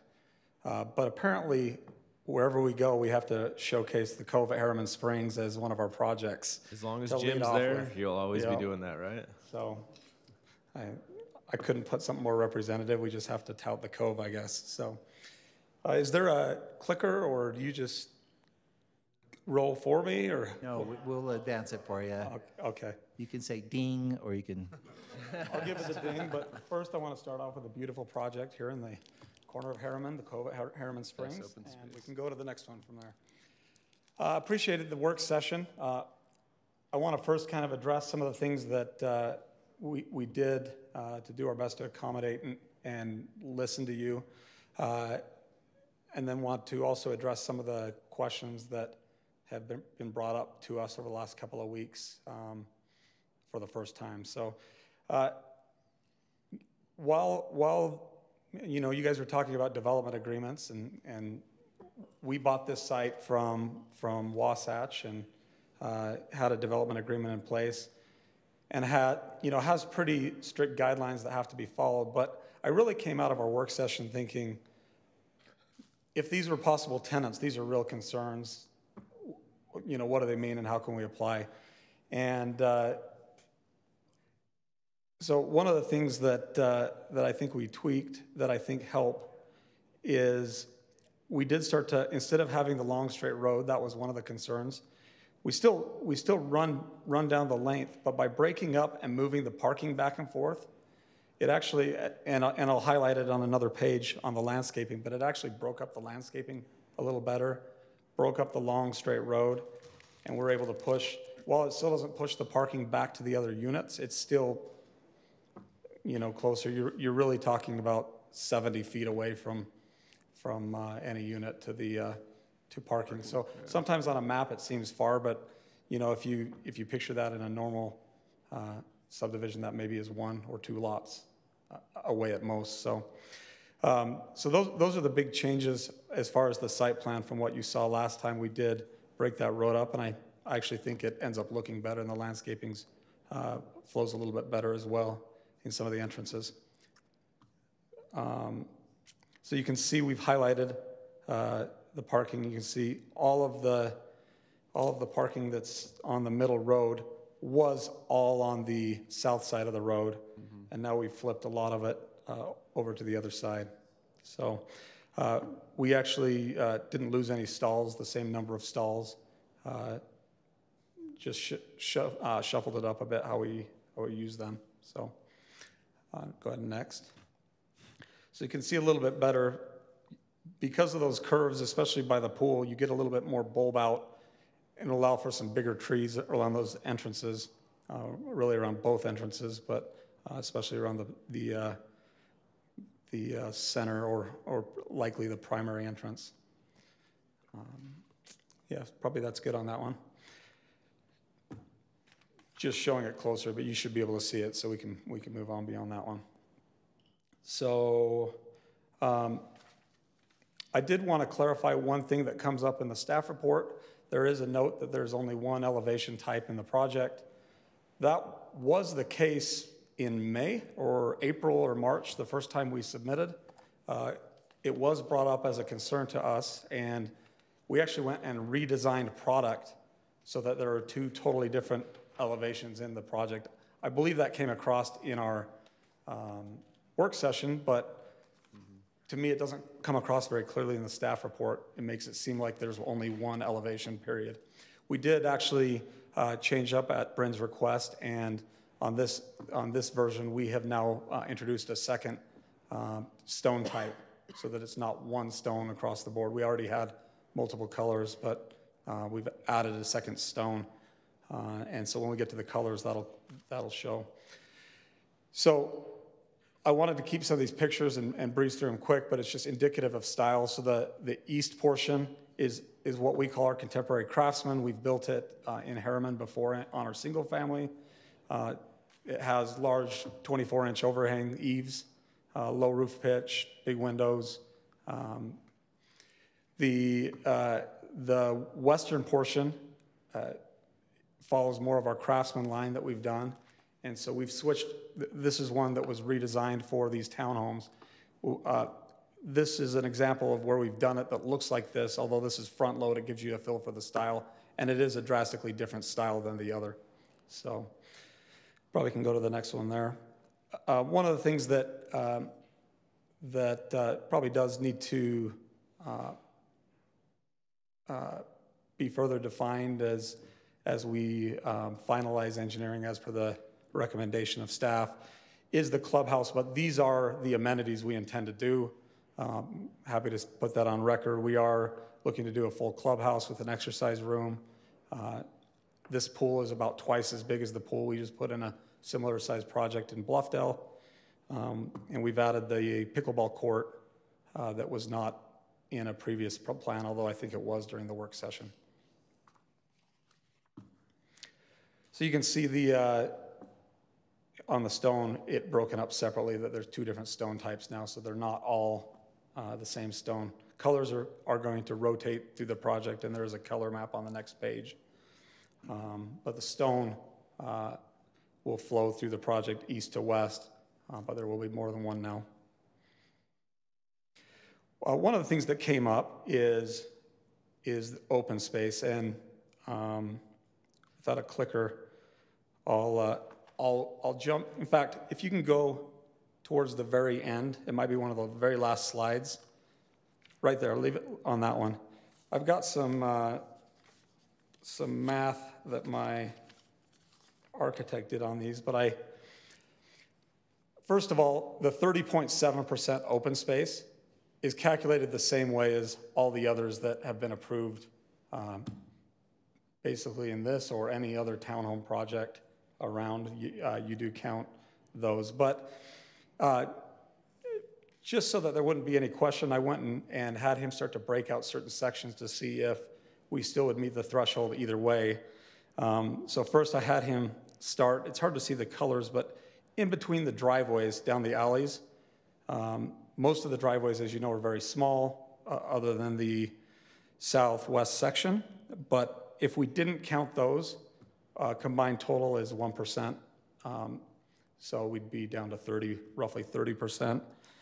If we didn't count the till section, which is all the front yard open space that flows through the project on the south end, that's 1.9% of the overall site. If we didn't count the pink, which is all the in-between walkways around kind of the rest of the project that you can see, that's 2.4%. And if you didn't count the front walkway areas on the center section, that's the, what color is he? He calls that rust, that the other one was orange. That's 1.8. But even if I excluded all of those, we're still at, I mean, all of those combined are 7%. So can I ask you a question? The detention, is that detention pond on the far side? Yes. What is the acreage of that detention pond? I didn't break out the detention pond. Because you would only count 50% of that according to what the standards are. So even if we took that off, we're still, I would anticipate over. I can happy to find I'm just that out. curious what the detention pond, because that would help out a little bit. But I don't think that does only count at 50% because it's only for floods. This is still usable. Detention ponds all over are able to put amenities in them, so forth. I don't think that called out detention ponds as only 50%. Maybe I misunderstand. Flood areas. My understanding is that's 50% if it's a detention pond. Calls out flood areas and infrastructure is how it actually calls it out. So, and I'm happy to get the acreage and look into that. But I would say that the other projects that have been approved even in this development, all of these others would count and have been counted, as well as any other multifamily project similar to this, the open space. This is the standard methodology that you count open space. So I actually kind of agree with what you're saying. So all the colors that you went and looked at, I'm good with. I think those are open space. For me, because this was originally proposed as a stacked type use, typically a stack has one entrance in the center, right? So you just have a typical walkway, one walkway. Mm-hmm. So I would actually contend all of your yellow doesn't count because that is accesses to, since there is no front door on these, that is the only way to get to those units. That is, if you go back to what Mike showed us earlier, the infrastructure piece, it's no different than your driveway in my mind. And if these were stacked, that would be much shorter, so you'd get a lot more open space. But to me, that walkway, and there's tremendously amounts of walkway, is actually not open space. Are you talking all the yellow walkways to the units or the ones all around? Or both? Well, to me, they're not really around. So if you go where your pink area is, just to kind of give us, so we're talking about the same area, there is no way to go for visitors to go to your, I mean, I guess you could open their garage door to let them in, but your front door. And in a stacked unit, you would go to the center of the building and walk in, and there would be a very small piece, and so you'd see a lot more open space. Mm-hmm. But technically, the way I look at that is those are actually individual accesses to each unit, so therefore they don't count. So I can see that around the edges, and I'd happy to calculate that out too. Okay, and then now let's go down to the middle area where I'll call it the copper color on the alley or the main road side where you swung the road, I actually really like what you did. I appreciate that. But those, again, those yellow accesses would be individual accesses to each home as well, because there is no way, again, to get into those units. It's not like if you go back two or three slides, you had a product in Eagle Mountain where the front door, go back a couple. There was That's gonna be way up there because I skipped down to the bottom to yeah, get to that one right slide. there. So that one, I think in this case, if this was the product you were proposing, we would not count that sidewalk, and I think you would agree with that, correct? Yeah, I don't have a problem with that. So what I'm saying is, fast forward to what you're proposing, you're just proposing lots of length of that sidewalk. So if you go back to the map we were talking about, the sidewalk all along, all of the yellow are technically sidewalks. They're how you get to your house, so that's not open space to me. So the only real area that I see that's really yellow open space would be anything around your clubhouse. I concur. And the walkway on the far extreme right side of the screen, I don't know which, I think it's north, but I might be turned around. So on the far right, I would concur that's open space. And maybe that little small segment that goes around the detention pond, because it's conveying you to your site. But I actually would contend that's actually your driveway or your walkway, because these are front loaded and alley loaded. So, and we haven't done too many projects together, but you'll get to know me a little bit more. I would like to actually see the numbers on the map. No problem. And the detention pond, I would contend, like Chris said, that 50% of it would apply. And again, that's going because originally the intent was a stacked unit, and I think you would agree, you get more height, more units, a lot more open space, like Mike said. And I wanted to address that. One of the things that I think is lost with the stacked is you're not getting stacked projects bringing 60% open space. You're getting parking lots. All these units have two-car garages. Your stacked units don't have garages. And so you don't have multifamily projects with 50% open space. You now have to put all that parking somewhere. So while it's not underneath buildings, I would contend it doesn't feel any better. You're just looking at huge parking lots. So it's easy to assume that it's automatically going to go this, but I also wanted to reference the development code. You referenced the transfer density, which is 3.4.1, but 3.4 is also just the use of density. And to us, it clearly describes that you can up or down as long as you don't exceed the units within the project. You can transfer in and go more dense, and it uses an example of a 210 in the development agreement. And it says, within this, you can go up, you can do any of these product types, you just can't go above this density. And so where this comes up, we submitted this project in March. We've been through probably 8 rounds of revisions with the staff. We've been through a work session, and then I get noticed 2 weeks ago that, oh, these aren't stacked, but there's no definition of stacked in the development agreement. I actually like, to be honest, I know I sounded like I may not have liked the stacked, I liked stacked better. I actually like what you're proposing, but I think we're missing a substantial amount of open space. That's what I'm trying to say, because I believe all of those accesses, and again, I'm just one here, but all of those yellow areas to me are too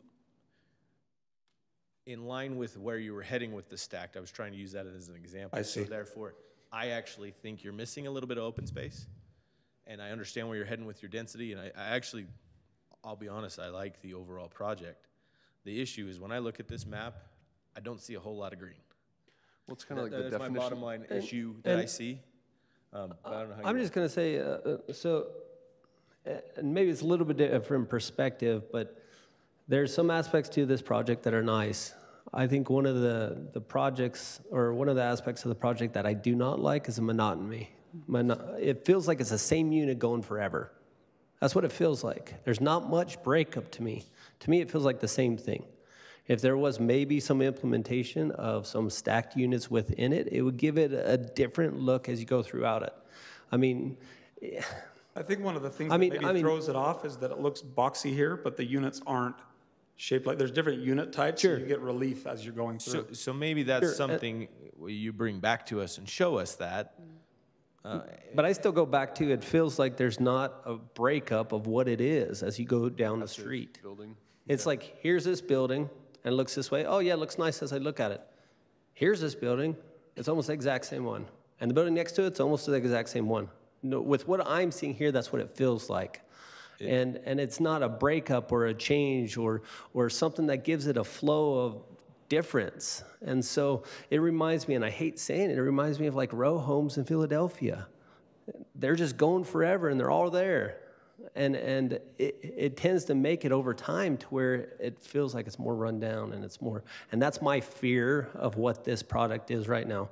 If you put one by itself, it looks great to me. It's just when you keep going down the street and you're like, oh, there it is again, and again, and again, and again. And maybe your vision is more than what we're seeing because we're seeing it in 2D, and maybe when you come back, you could bring and show us some of that view of to be honest, when you say you have a new color and new thing, I don't really see what you're describing because it looks all, I mean, I look at the fine print and I can see it, but I'm not visually seeing it. And again, engineer. But we side together. But my biggest issue, and I agree with Chris, is I think the open space is a bit shy, which is why it's making it feel that way.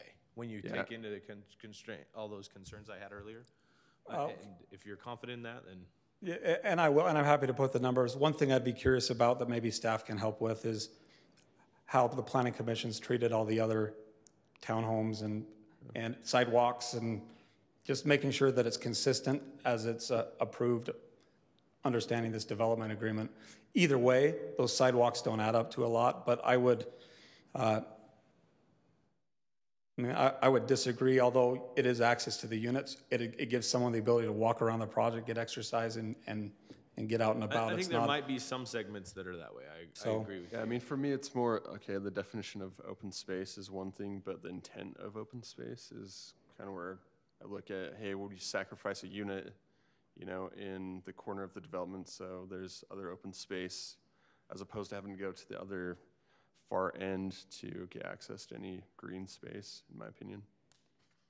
And I actually like, if you look kind of in your middle, you have a mixture of, it's the only spot on the two far ends where you have a 4-unit complex on the far right, and then you have some 4s on the, they're 5, are they 6s? Maybe, it's turned around. I just think that having huge 6 plexes is what's throwing it off. If there was a 4 and an 8 and then a 6, you know, I think it's just, and again, it might be 100% of us just looking at the plan view here, but yeah, I'm not seeing where it breaks it up, and what I would almost hope to see is maybe a little bit more open space that pops in there and makes it feel more substantial than one little teeny alley open space between each building. Now I have a question on the parking. So the visitor parking is still the middle. There's no other street parking for visitors? No, other than, I mean, we've moved it across the street, so you're not all crossing the street. It's that much closer, but all of the units have 2-car garages. The units on the southwest have driveways. But it is part of the reason, you're talking about 50, 60 feet, and it's part of the reason we extremely overpark on our projects compared to what even staff would like to, they'd like to see less parking. But I've lived in townhomes, my family's lived in townhomes. I own a lot of townhomes, and everyone I drive through has a lot of cars all over the place. And so we're at, I can't imagine you'll see another parked at this level. While they're not right next to every unit, you are only talking, 50 to 75 feet to get over to it, and you're not crossing streets. And there's going to be a lot of them. You're not spending time going across to the other end of the project to look for a spot. Are you going to have ADA parking? I'm sure there will be some required as part of the engineering review.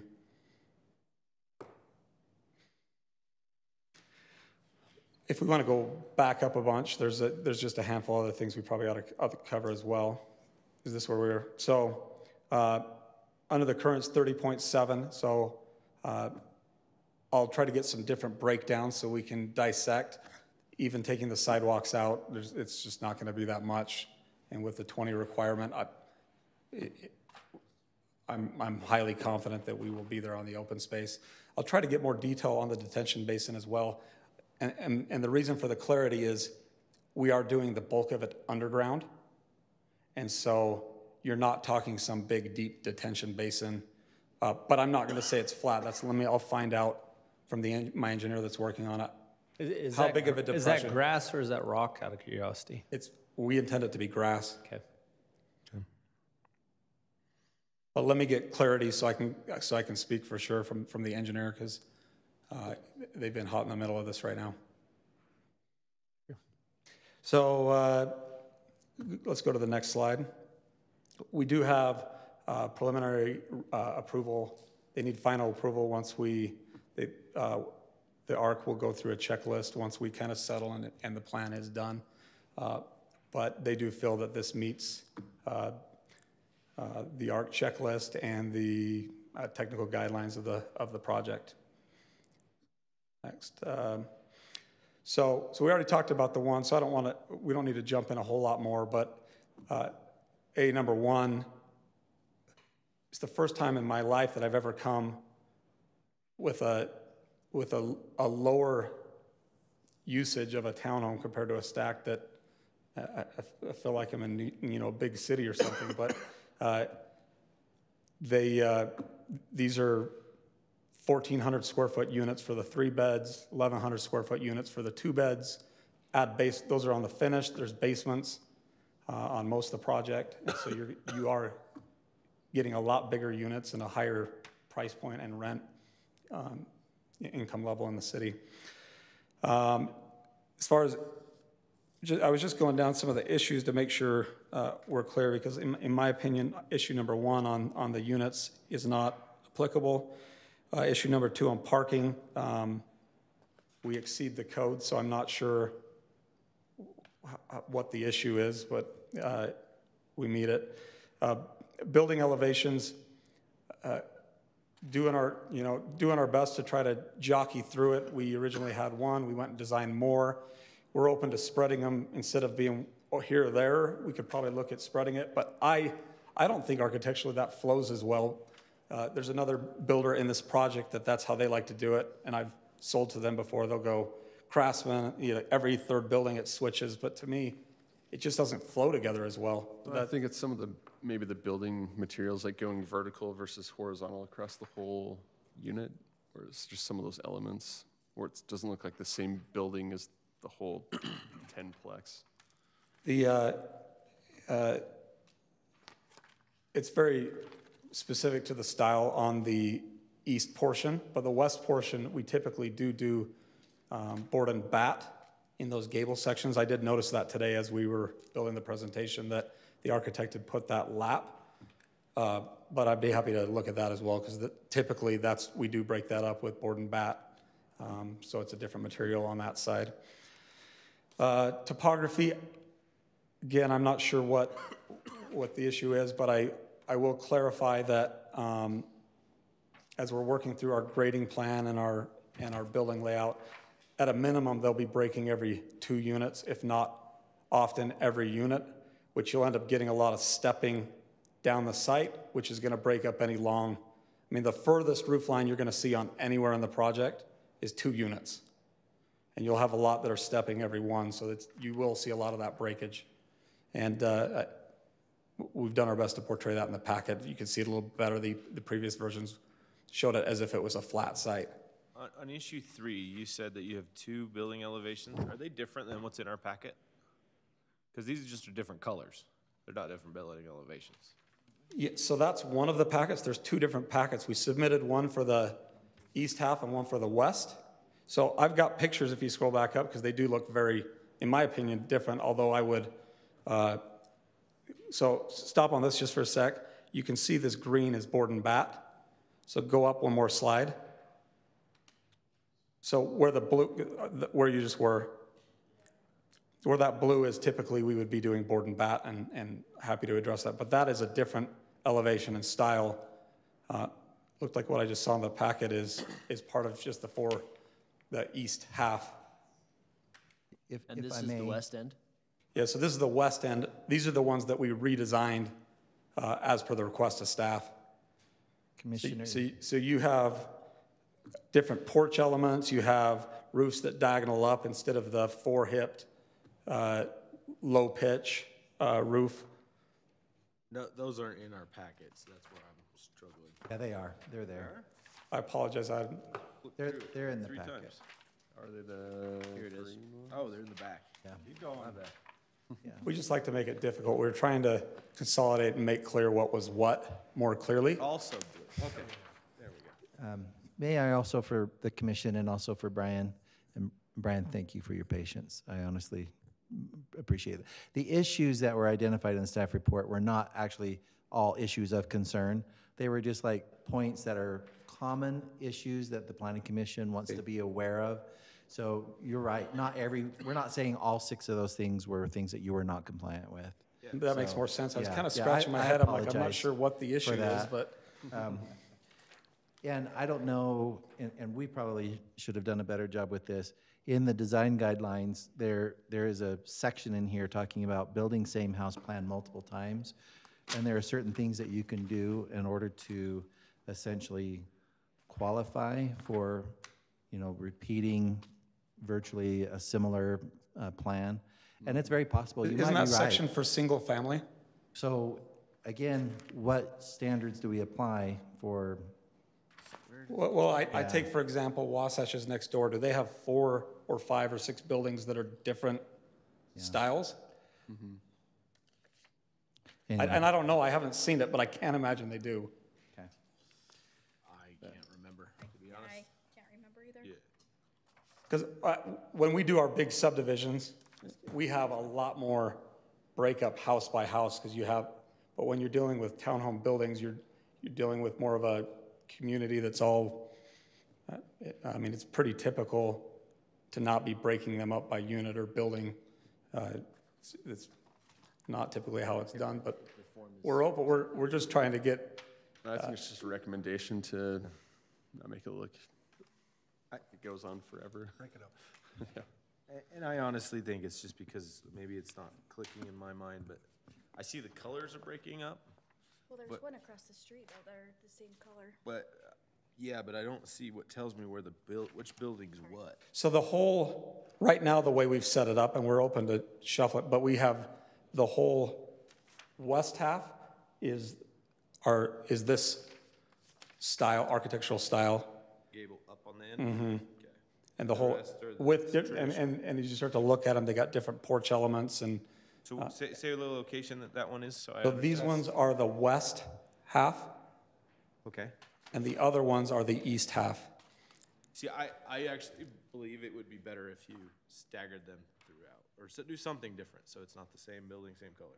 And we can stagger them very easy. It's just typically, like it's fine. That's just not how we would prefer to do it, but. Because I'll be honest, I looked at both elevations several times, and I get there's a couple differences, but they still feel. And that's why I tried to put the pictures, because in real life, if you look at that, where you go up a couple, they look very different in style. Yeah, but like the green area, that's not proposed on any of these elevations. Well, and to clarify, that's what I said. We typically do board and bat like that, and I'll have that adjusted for the next meeting. Yeah. I think if you could show where what you're really, this building's this, which are these colors, and this. So the way in the packet we call it out, just for clarity right now, is we say the for rent and the for sell. Mm-hmm. And so this style is the for sell, which is the west half, and the for rent, the east half, is the other style. Gotcha. So it delineates by stone. The colors are going to flow together, so it's still. What about the units that are on the west side, but they're against the 7, 8, 9, and 10 buildings on the other property? Are those? Where are those? What kind of buildings are those? Because they look more like your four. See, there's your first sale. Here. There's a line. See this line here? Yeah, but these ones are built like this, so that's my point. Is they're already subdivided. So that's where I get the line. Don't get me wrong, but it looks like the top 5, you've subdivided them off like you are Selling them, not renting. selling them, not renting them. So that's And just for clarity, we had anticipated building them as for rent, for sale as far as the look, so that we've said this is this, this is this. We're not sure we're going to rent all of them. So some of those may end up being sold, which is why we've kept the property delineation. But from a building perspective, we were drawing a line, and I can see where you're looking at it. okay. But I think we can try to get you some more clarity. But but like, I'm not trying, like, I really do think personally, after building a lot, it does look better to have them harmonious, but it's not the end of the world. It's not a cost thing. It's really just, that's our style, and we're open. If you can come back, when you do come back and show us the examples, it'd be nice to see how they are going to change as they go up and are stepped. I think that would help break it up a lot more. I think I do have a slide if you go up a few. Even that one that was just there. One more back. I mean, for me, it's like, which That used to be blue one house do you long live roof in? line if that was flat, but you can see that Which blue house do you live that roof line starts breaking up as it's stepping down the hill, and it potentially will break up even more than that on the units that have to step every unit. You don't get the road slope exactly the same as the stepping for my engineer friends, so you have to kind of work through between the two. Help us out. Feeling it out as you go through the project. You know, I like the stepping. I like the look of this. I'll be honest. I just, myself, I struggle seeing the true arc. It seems so similar. I'm struggling to see it. I like your idea of showing more board and batten like you showed. But, and I'll be honest, What being about that totally I'm not different an colors architect, as well? I don't know that I care. I think it's more which building. I just materials. am concerned because of the color. And it might just be the colors we're looking at or something, but. We were trying to avoid us versus them. Gotcha. But we got no problem doing totally different colors even from one side of the, like, we were really trying to make it feel better together, but. Because your color scheme, you're showing 5 of them together, right, that are having the same color scheme as you look at this. 5 units. 5 units are all, the same color. We did one where they changed by units, and we cringed after. So we've tried to avoid that. Well, what we're seeing here then is that. So we're saying every other unit. this building's this color, this whole building is a whole different color scheme. Right. Not unit. But what I'm looking at here, it has 2 different colors. Yeah, there's 4 units there, right? So within that, each color scheme, there's if you go to It does break up this way. the color page. No, it does. If you go to the color page, halfway through. I don't know where it is on the screens anymore, but Like halfway through the units. there is I think it was higher up. There is a, Oh, I know what you're talking about. that must be down further. Yeah, the material thing. It was towards the end. Yeah. The other Like you direction. said, it might just be. Well, just to clarify, because if we can go to it, I can kind of point. So if you look at a couple of things, each one of these rows is a building. So you have all of those different elements hitting the different planes and so forth within that building. So you're not. But on your color building by map. So they'll have a number 1, 2, 3, or 4. This shows And me. and if this I'm- shows me right here that it's half a building. And if I'm right, it's only the siding highlight that changes. So we switched that per Bryn's request because we wanted them all the same in the whole building. Yeah. And Bryn said, I'd like you to break them. We're, okay, we'll break them. Okay. So, and then within those, if half the building is the number 2 that shows a red, I only see the red, so it highlights better. It's going to have all of those elements from the red. And for the number 2. Comes Mike. And that one we were looking at on the map, that one you were saying does look like that is color scheme number 1. Oh, I guess the clarity, I see what you're saying, but that one only shows color scheme 1. It just clicked. Yeah, that's our issue. It just clicked. Because I'm like, those are that, I get it. And I think that's the challenge. that I'm seeing. And I think you'll, Yeah, I'm thinking the whole building is that color or pieces. And again, That's what I was thinking. you notice we're not architects. I think it's just adding different elements through that long, like huge unit. Well, the fact that, different stones and stuff. Yeah, That's going to help. that'll help a lot. I think he knows our intent. I noticed that Jackson. I bet you were probably 5, but let's look at it closer. But I just think that the. Well, I would just pose the question, we would prefer them to all be one color scheme per building. Do you guys prefer it? Because at the end of the day, it's fine either way. I like what Bryn's done here. I actually kind of Two like colors per building. I like Yeah. the two colors, but I'll be honest. If you go back to that photo we were looking at that showed the gray, And the blue. this thing, I like that. I'll be honest. I like that. If this, so these are only 4 units, and then the 4 units that are outside the picture are. If they go green or red or whatever, you're good with that? Alternate between, because then you can say I'm the 2nd blue house instead of I'm the 9th blue house. Do you understand? Or No, 8th blue I house. follow. Yeah, I Which think blue if you house had do you some live in? breakup there with colors, again, and But I think that is the intent, right? That is the intent, That but is the your pictures intent. have not shown that. Yes, because each one of those colors on your map is a different color scheme, and so it is alternating as you so, go yeah, down if you through showed that, I think you do get some difference with your different architectures. Yes. I don't know what would be better to mix them in, or I'll let someone else decide that. I really I don't like, care. I like this one. It's Compared to it's having one of those. 4 is- one color, 4 another color. Next building, 4 is one color, 4 the other color. I like the scheme. I just wanted to have it feel like a neighborhood. And if you drive in a neighborhood, there is changing or alternating or differences within the neighborhood. When you go within a place where there's row homes, they're all the same. And I just wanted it to feel more like a neighborhood and less like I'm going into a cheap place to live.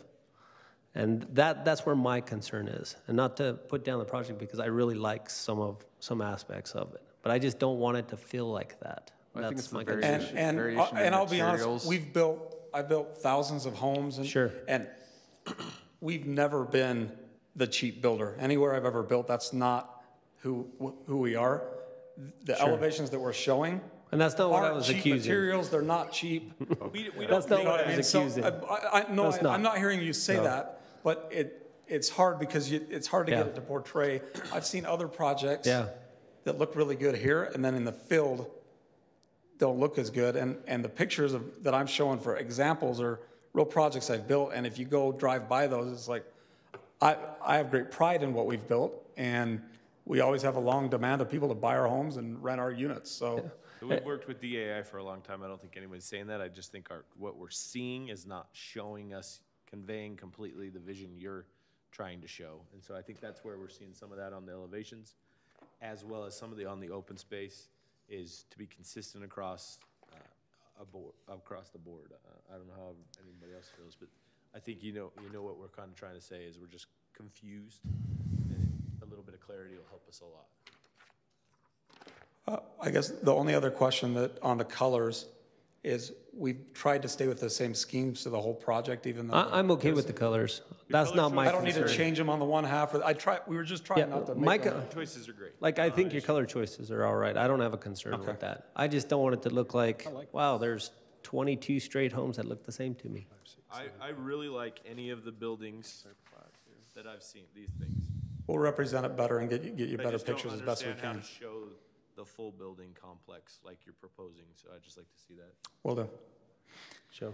I think this is public comment too. We need to open and close, correct? Yes. Public I've just hearing. got a couple other things I want to hit because Okay. if we just scroll down, the recommendation was to continue, and I'm fine with it. I want to get it right. But some of the items, if you were to approve it, have recommendations. And our big thing is kind of like a development agreement that you guys get stuck with sometimes. There's nothing worse than getting recommendations that aren't clear. And then we're like stuck to the subjectivity of staff to try to get it across the finish line. So I think some of the recommendations, when we do get to it next time, feel like they're already in the development agreement, so they shouldn't be recommendations. Can you Some highlight of those? them, yeah, so if we go down, I just did a slide really quick just so that I could highlight and clarify so that as we work towards the next time, I'm just not guessing how to ever get to building permits. So items 2, 12, and 13 make total sense to me. 3, 4, 6, 9, and 10, we feel like are already addressed. We'll get more clarity on the open space, but recommendations to go still figure out open space after, it doesn't seem like it makes a lot of sense. I'd rather figure it out and make sure we're synced. Number 1, I'm fine. Obviously, we need the agencies to do whatever they're doing. Let's just clarify if we're really going to put that recommendation. That's just a standard That's can. standard. Okay, I just, Just so you know, that's on every. all right. It's like fire and everybody else. Yeah, it's just basically covering the city. 5, I think we've talked about that one mostly today, and That's another one that's just covering the bases. I had a question, and it might be Bryn really, but number 8, it specifies some setbacks, and I'm wondering if she did this just for clarity, because one of the things that Michael and Bryn asked us to do that I think actually will end up being better, I didn't highlight it because I didn't know if you'd really be able to see it on the plans, but they asked us to flip the sidewalks to put, we had originally planned on monolithic curbs, so you'd go up and you'd have the walk and then you'd have open space back, but by flipping it to park strips, we can put bigger deciduous trees in. So I'm wondering if she's just wanting this in here to clarify that the setback starts from the street, not the sidewalk. But I just don't, she was out sick today when I tried to find out. By that. And then 7, you know, we're planning to, one of the first permits I'm gonna pull is the pool house and all that, but there's nothing in the development agreement that would require that, and I don't wanna get, it doesn't make sense to put it in there. And the other one is 11, and I'll have a definitive answer by next time, but I did come and ask staff a month ago and say, what's the required fencing? We wanna make sure we get it right up front. I was told there is no required fencing. Obviously, we're going to do fencing, but I haven't talked to my team yet to know, are we really gonna be doing walls or?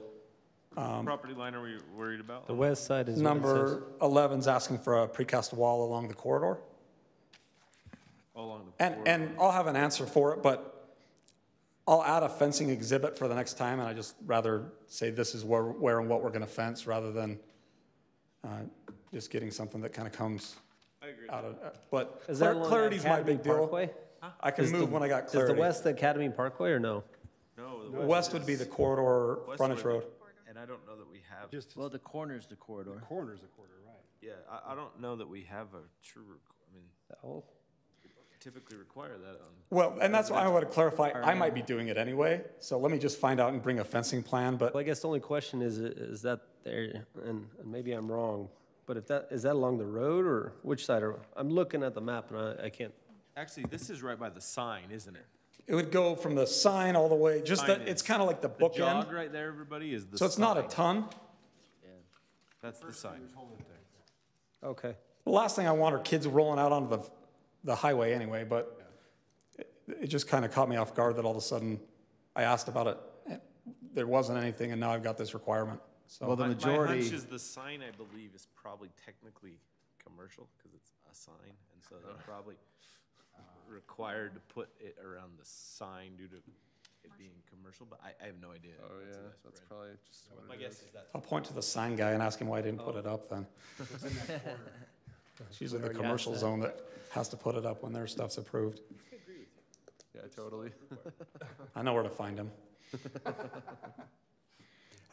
That's really it. It's more, I have no problem with getting it right, making sure we're synced. I just don't want to keep coming back with new things each time, so trying to get that clarity so I can keep moving. Agreed. And I'm sorry it takes me so long to figure out what you're Honestly, saying. if you address the open space and show us the elevations, you won't have anything from me. Okay. I think that's it for me. Okay. Any other questions before I open it up? No? Okay, so this is on for a public hearing. I will go ahead and open it up. Wishing to make comment, please fill out the comment form. Are they even listening in the back? They're still here. Curious. They're still here, so. Close it. I am. I'm gonna go ahead and close the public hearing. Okay. Any other discussion on item 2.6, or is there a motion? I can make a motion. Oh, go ahead, go. You do it. Motion to continue without date 2.6. Okay, motion by Chris, I'll second. and a second by Jackson. Chris, Yes.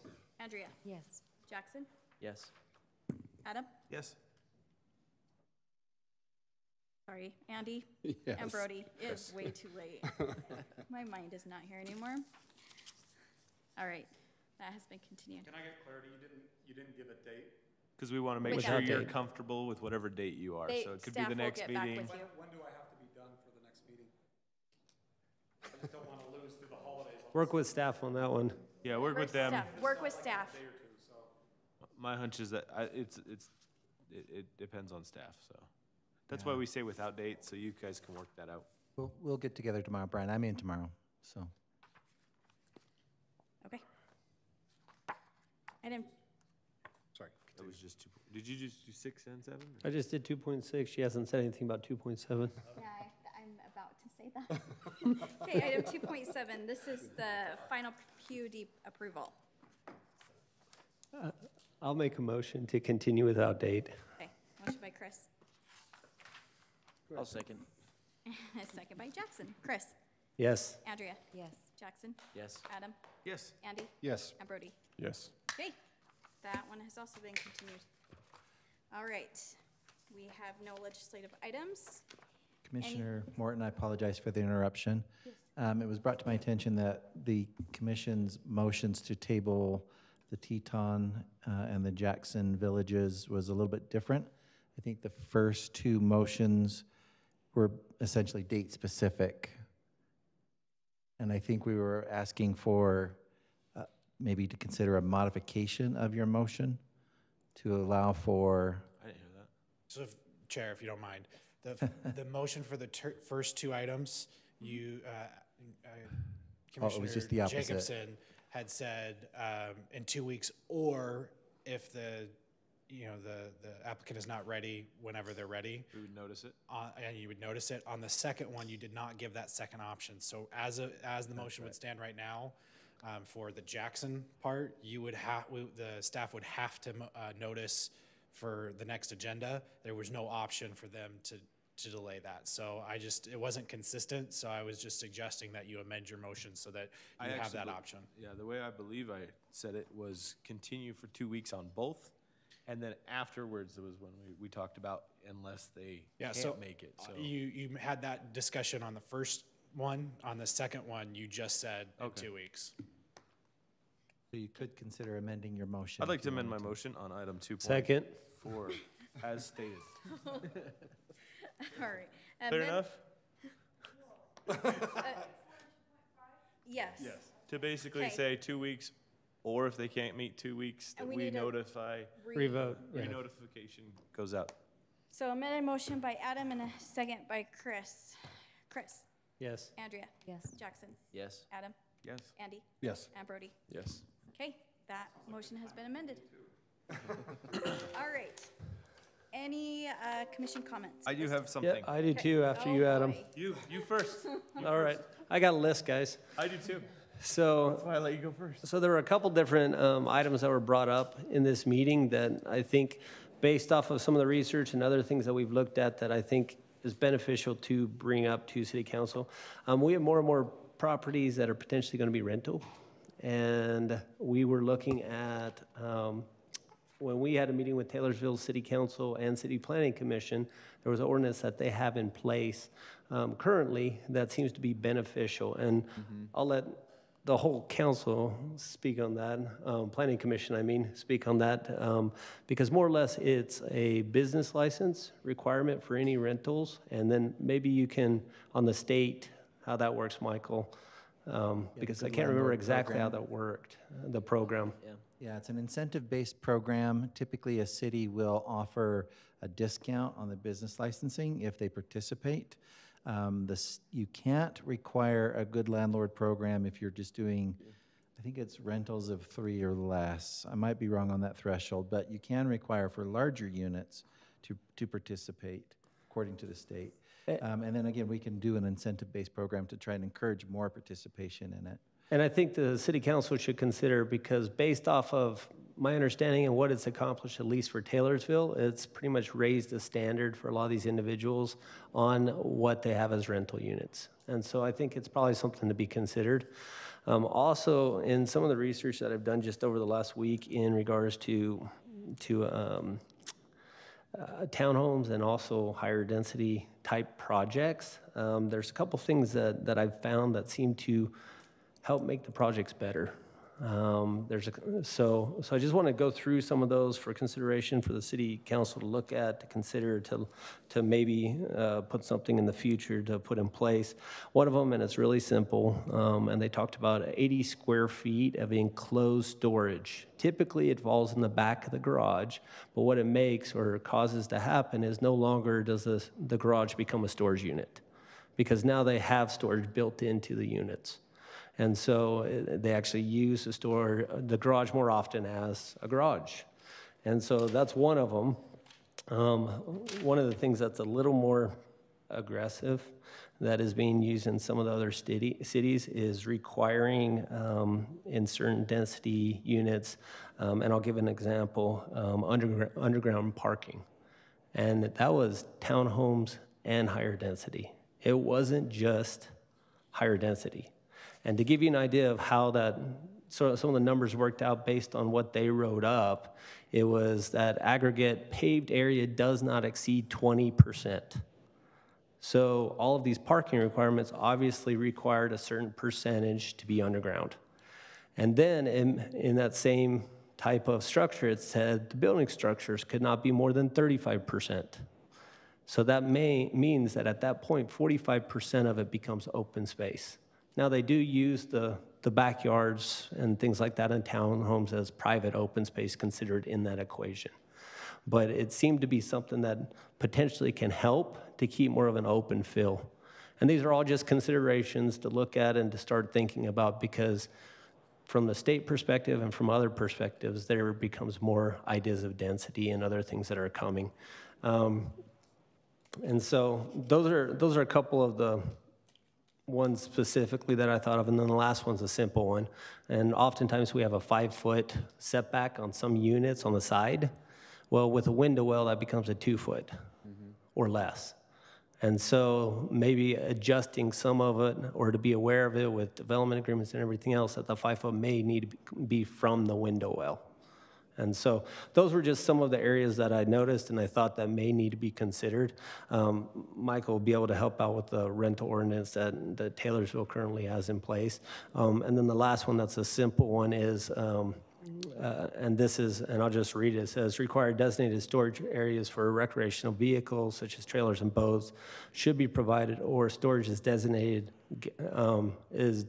guest spaces prohibited through CC&Rs. So that now when you're in townhomes and higher density, they have areas that they can actually park these type of recreational vehicles, and they're not in everybody's driveways. And so those were just some of the things that I've found over the last week that may be something to consider in these higher density areas. So on behalf of the city council, as I'm looking at the other members of the council behind us, I think that we appreciate that input and comments, and we'd ask that you work with staff to get some sort of presentation to bring to the council so that we can see kind of some more specifics about what you're looking, and we'd be happy to consider those. And I actually believe items. he's addressing them, so that's exactly what we can do. So Yeah, staff will bring that back. So we're happy to see that, and we're happy anytime you have recommendations along that along those lines, we'd be happy to hear it, see how we can better assist you in doing your role. I just think as we grow, there's becoming some growing pains that we have to look at more aggressive ways to protect and to provide a better living community. Absolutely. I agree. Are you done with your list? Can I go? I am. I'm done. Sweet. I'm done. So mine's pretty small. This is for less confusion. I really think we need to do a better way of noticing for the two different types of uses for each one. It seems silly that we have to make two separate motions. I think it confuses our residents. I'll be honest, it confuses me. And I think we lose the ability to be able to talk about it. We're treating the project as the same. We do the motions the same. I really would like staff to challenge and talk to the attorney and figure out a way to make it as one motion, one item, but we're talking about one issue. I've noticed a lot of residents don't know when they're supposed to talk. They don't know if that's when they're supposed to talk. And I think it would be better if we just treated those, especially when we're doing the subdivision and the PUD approval at the same time. I don't know why we can't combine those. I agree. The other one's a little bit based off of an email that I saw with Brody. He had some ideas, and what I would really like to do is, I think our work meeting needs to change a little bit. I think our work meeting needs to be a dialogue of us as planning commissioners going through sections of the ordinance, So maybe at the end of this meeting, we say, okay, everybody go read section, whatever. And we do that and come back prepared to talk about it. I think we focus a little bit too much on developments and not enough about protecting our community. And so I really think we need to start maybe minimizing, like today I loved the town center, but it was a 15-minute piece. But there is no reason, for, in my opinion, for us even to go through the agenda items unless there really is an issue and somebody could say, shoot an email saying, hey, I have an issue with this problem. Because I sometimes think we do the redundant thing a little bit, or we kind of fill time. I would much rather start focusing on ways to improve our community. So, and I'm willing to, you know, maybe if that's the time, I'm not really, I don't think we all would agree that it doesn't make sense to have more meetings for the fun of it. We should try and make better use of our time during that time frame. I wish we could also have more just straight work meetings, like what we did with the training session. Some communities even have one business meeting a month and one work meeting a month. I know that's difficult on a high growth community like we are, and we have a lot of applications. I just don't know how we could maybe build in some better quality training and work sessions together. I agree, but I also think, like for example, for today, I'll be honest, I don't know why I know we've noticed the meeting, but on the Jackson Village and Teton Village example, I don't know why we wasted time, to be honest. They weren't prepared because they didn't give you enough time. And to me, that's wasting everybody's time. We should just announce it in the residency. We end it, we figure out a way to streamline that so it's done quickly. And then we take that time at the end of the meeting. I'm sure we've already donated our night tonight. Yeah.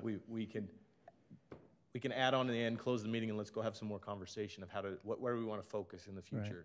Right. Whiteboard, for lack of a better term, whiteboard stuff out and try and see where we want to go. Because I think sometimes we're just reacting. And I did notice that when we went to Taylorsville, it was kind of fun to talk about what are we talking about with growth. And I know I mentioned something when they said, we wish we were like you. And I said, I wish we were like you. Because I think we're going way too fast. And they have the benefit, because they are developed, to slow down. And tell them no. To think That's an what they issue said. And say no. And we tell developers no. I'll be honest, and I know maybe the applicant that's still here probably doesn't feel like we're that kind of city where we say yes all the time, but I actually feel like we're super pressured to say yes at all times. And I would really like to try and make sure our community is being built appropriately, rather than just saying, let's get it done. And Michael, I mean, I do want to thank the city, I guess, planning staff on orchestrating that. It was a very unique and good opportunity to meet with the City Council and City Planning Commission of Taylorsville, and to see the dynamics of how they're planning and how they're working together, and the problems that they've had at where they are as a city, which, I mean, most of their building went up in the 70s. So they're saying, whoa, now we're reacting and we're redeveloping some of our old stuff. And we've had to. Yeah, one comment they told us is do it right the first time. And so, I mean, that's kind of where I felt, you know, we do need to do it right the first time, but it takes time to talk about every ordinance and say what are elements that we want to add into, you know, our sidewalks or how we develop our roads. All these elements, I mean, we can't get to them unless we are specific about this is what we're going to talk about this week. Yeah. And even just prioritizing, like, if we look over all the ordinances, which are the ones that we want to talk about first as a planning commission so that we can have the most impact and actually feel good about passing stuff instead of saying, oh, it meets the design criteria, it meets the ordinances, therefore we feel obligated to say yes to something. And I mean, going back to that with Brody saying as well, the ordinances are what establish what the city is. The development agreement makes the ordinances obsolete. Yeah. That's how it feels with a lot of what's happening. It's like, well, it meets my development agreement. Well, it doesn't meet any of the ordinances anymore.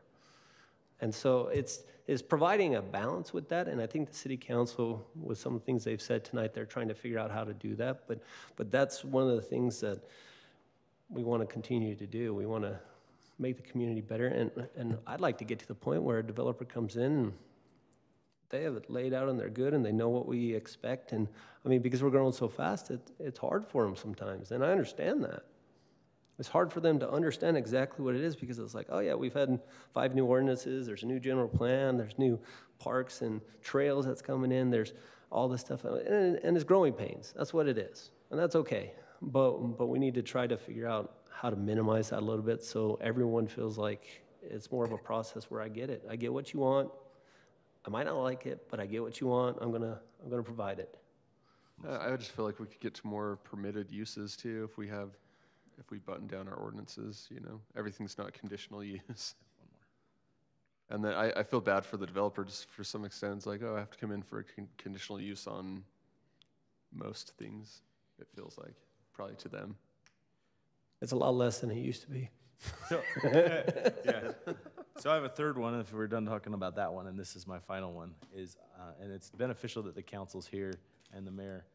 I actually think, and we talked about it in that meeting, that we need to start focusing on how to keep Herriman, the current residence zones, to stay the quality that they were planned and originally by a developer. And I think sometimes we're overlooking that. We're focusing on commercial. We're focusing on trying to get the projects done, get the new projects. But I know that we're not addressing the demands and requirements that are needed to make sure people are taking care of their property that is already Herriman. We don't have anything that says what we expect people to live up to when they come here, and making sure they're parking their equipment in the right areas. I've seen tractor trailers in residential areas. And I don't think we have anything strong enough, and we may need more help from the council to get more people to make this happen. But if we want it to be the community that we all are here for, we need to make sure we're building for a growth. We're keeping the people here, maintaining their property and their stuff that the developers intended it to be, to a certain level, to make sure that it stays that way. We've talked about, where to park vehicles behind fences and things. And I'm not saying, farms through tractors through fences. Those are good. We want to make sure we have those kind of things. I'm really trying to say I've seen a lot of areas starting to plummet where they were really nice areas, but because the economy and because people are hopping houses more and more, the neighborhoods are changing. And so you're seeing these older 15-year-old subdivisions, and I think those that have been here for a while would attest exactly what I'm saying. That they're kind of deteriorating because we're just focusing on the next shiny new object. And I think if we keep doing that, we will end up like Taylorsville was describing, where we're just focusing on the new shiny object, and then we're living with a lot of blight. Yeah. And I would really recommend, and that was their word, I believe, when they used the word blight, that they were trying to go through with their commercial and things. But I think we're going to have that with our residential, and I think we need to focus on some areas where we try and strive to, and I'm not saying ridiculous, everything has to be super high amounts of money. It's, mow your lawn, things like that we're talking about, that there are some areas where our code enforcement has nothing to go by, or there is no code enforcement happening, which is a different staff issue. So, and again, we don't deal with that, but I would assume the staff's doing everything they can about the code enforcement. There's just not enough strength in the enforcement to do anything. Yeah, Does that make sense? I think on that particular issue, maybe having a training session on code enforcement. What do we do? What are, kind of report out to you on how that works right now. Because I've noticed if we focus on those residential, I think it will force the commercial to be better. It'll force the future expansion to be better.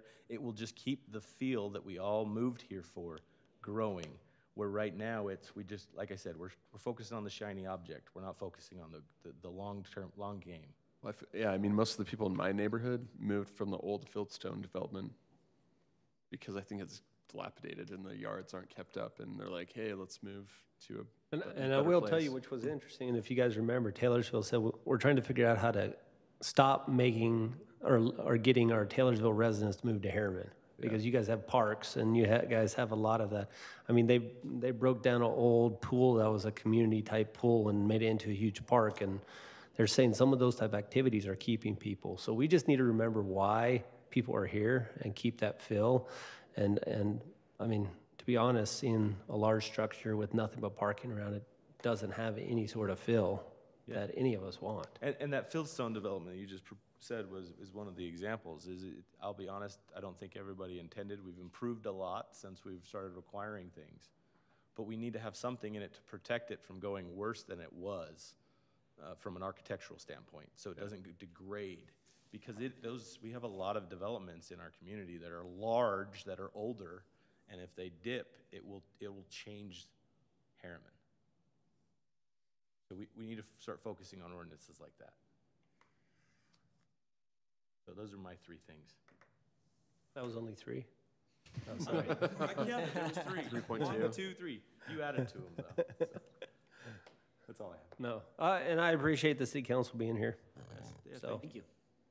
I just had one quick comment before we, so the first item that we went over was the Herriman Town Center, and then it discussed the design guidelines. Where can we view those?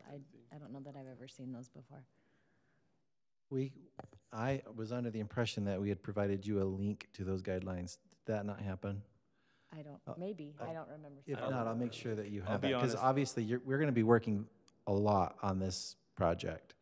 We're going to have a lot of work to do on that. I think the packets are getting so big. I know I was struggling getting into our packets. some of these packets, when they get that big, Yeah. 5-6 days is not enough. Yeah. And I think some of it is needed and some of it may not be needed. And we talked about that a little bit about your DRC comments are awesome, but if they haven't been resolved, I don't know why we're even talking about them. One comment I would make is I think it would be helpful to take a project, like the big project, some like 200 units, and go through each piece of the packet and point out from a staff perspective what value you get out of each piece of it. You know what I mean? For us that are new on the planning commission, you might look at something and say, That might be a good work Good meeting training work as meeting well. next time. Yeah. Just go through the packet and kind of make sure this is what what staff's you're trying to convey this exactly point Yeah. in this. on this image. Just a packet design training meeting, maybe. Like, this is how we break down the project so you understand each aspect of what we've put in here.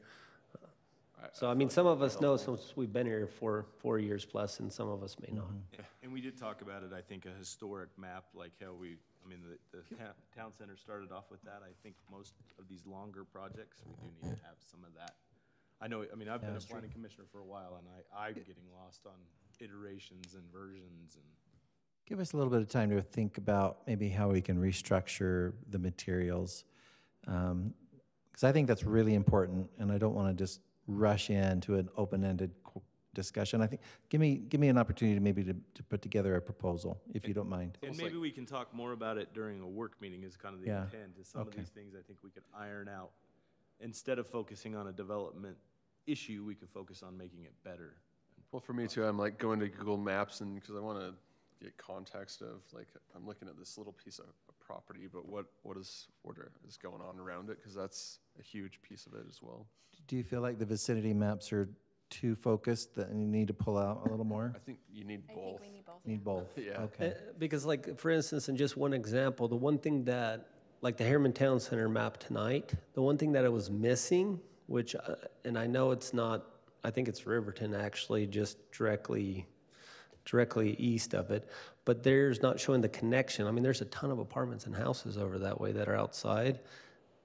Why wouldn't we want some sort of connection for them coming to our center area and our commercial in there? And I didn't see that, and I voiced it briefly, but that I think is a little bit of the connecting area that was missing, at least in that map. I think that's not the developer's job, that's our job. Yeah. To go outside of that development, Yeah. go, is everything flowing? Because yeah, it probably isn't his job. That's probably more the city job, saying, here's a map of everything around it. You guys think it would be helpful if, because I look at like, okay, here's the zoning and here's the general plan, but kind of having them with each piece as we go through them seems beneficial to me. Instead of trying to find it on the big maps in the back, maybe having them with each piece of it would help. You guys have been really good with the ordinances, though, pulling those out and putting it in with the stuff. Done a lot. That's been very helpful. Very helpful, yeah. So, make the packets bigger, but make them smaller. I'm sitting here thinking, We try to do a political answer. you guys are on fire, and I think we're like, well, we just had this big training thing. Like, oh my, maybe we don't want to do that because you're making a lot of work for me. What were you saying about your phone? Because I do the same thing. Well, the last Anyway, packet, thank you. this packet was so big, I couldn't blow it up and make it bigger. It was so blurry. And I always use my phone. And How would the commission feel if we delivered things to you through Dropbox and we made sure you all had like an iPad or something? Other communities do that, and we actually save money by not having to spend the man time to produce the packet the way we do it, and we also don't have to, it's amazingly efficient. I think it would help us in our books, like we're flipping through stuff if we have a, table. This week's of packet crashed my iPad though. Yeah. So because I do, I download those, but something went I haywire think with it. Even I if think we, he's talking about putting it on PDF on the iPad. for yeah, the there are flip some through ways over that we there. can, If it was we can bookmarked reduce and the easy, size. easy to Yeah. get, I would be honest, as long as it's bookmarked quickly, so you can go, okay, I'm on issue 2. Yep. I think that's the key. If it's one big, massive, I'll be honest, it doesn't do you any good. Right, you got to bookmark it, yeah. As long as I can write on it, I don't care. So just make sure it has the ability for me to Okay. write on those. Yeah, like I know you guys have Bluebeam. I know I was talking. We'll that have you to guys do budget for that. That won't be a quick turnaround to make a change No, that's like okay. that but- help. Right now, how it is, it works. So. Just take it out of the mayor's paycheck. Yeah. I do want to got a thank the grid there. mayor and the council for being here. And if there's any way, if one of you on the council can come at least to our meetings, it'd be very, I think the chair just scolded you, but I won't say that out loud. no, I'm just saying, I just think it would be beneficial to have at least one person from the council here at our meetings. Oh, boy. Don't say put it on Wednesday. Last 3 years. We have other things going on as well. I see clients in the evening, I coach 2 soccer teams, and I can't tell them every other week it's gonna be this day. So I've brought it up several times, and we've talked about changing them to the same day of the week. And I know the previous councils, before I was involved, changed it from the same day of the week to opposite days so that people could come if people had issues with the one day a week that the city meetings were on, they could come to them. But honestly, it makes it impossible for me to come to planning commission meetings because I'm busy every Thursday night till like 10 o'clock. I trust you guys can figure out a solution. We don't need it. All right, so I'm saying, if we want to change days, that's my Is solution. Wednesday a Because- potential option? It wouldn't be for me. Okay. Yeah, I think that's why it happened. Right? Was So, seriously. Like, that's part of the issue. So as we've been talking, it's been really beneficial to have the 3 of us back there. But it'd be helpful to have few. Well, it's been interesting to see the discussion going on because we're assuming there's certain things are happening at these meetings of this body that aren't, and some things are that we didn't think were. It was fairly eye-opening to see what was really going on. Well, welcome to the meeting. Contrary to our assumption, which I'm sure is the What same. are your assumptions? Same vice versa. So it's been interesting, but yes. Yeah. Yep, I watched your guys' last meeting too. So. But it is helpful to be present. So thank you. Thank you, Jared. Thank you. Hey, any other comments? All right. Future meetings, City Council is Wednesday, November 14th at 7 p.m. And our next Plan Commission meeting is Thursday, November 15th at 7 p.m. Motion to adjourn? Motion. I have a feeling that was everyone. I don't know. Who said it? Was it Chris? I said it. Chris. I seconded it. And Adam. Chris, All in everybody favor? seconded. Pick one. Aye. Okay, we're adjourned. Ay, ay, ay. I am. The longest tenure? No, I'm the oldest. I'm the old guy. Thanks, guys. Are we considered our own unique body that looks at current things as we're not a judge of things. It's not wrong. They deserve it because otherwise, what happens, and this is my personal frustration, is I don't care about sob stories. I care about we follow a standard. Well, it actually happened. Oh, a developer talked to another developer and said, well, you did this for them. Okay, well, for one thing, our ordinance changed, but we also approved it because they had these qualifications. It's an interesting topic. I hate it. My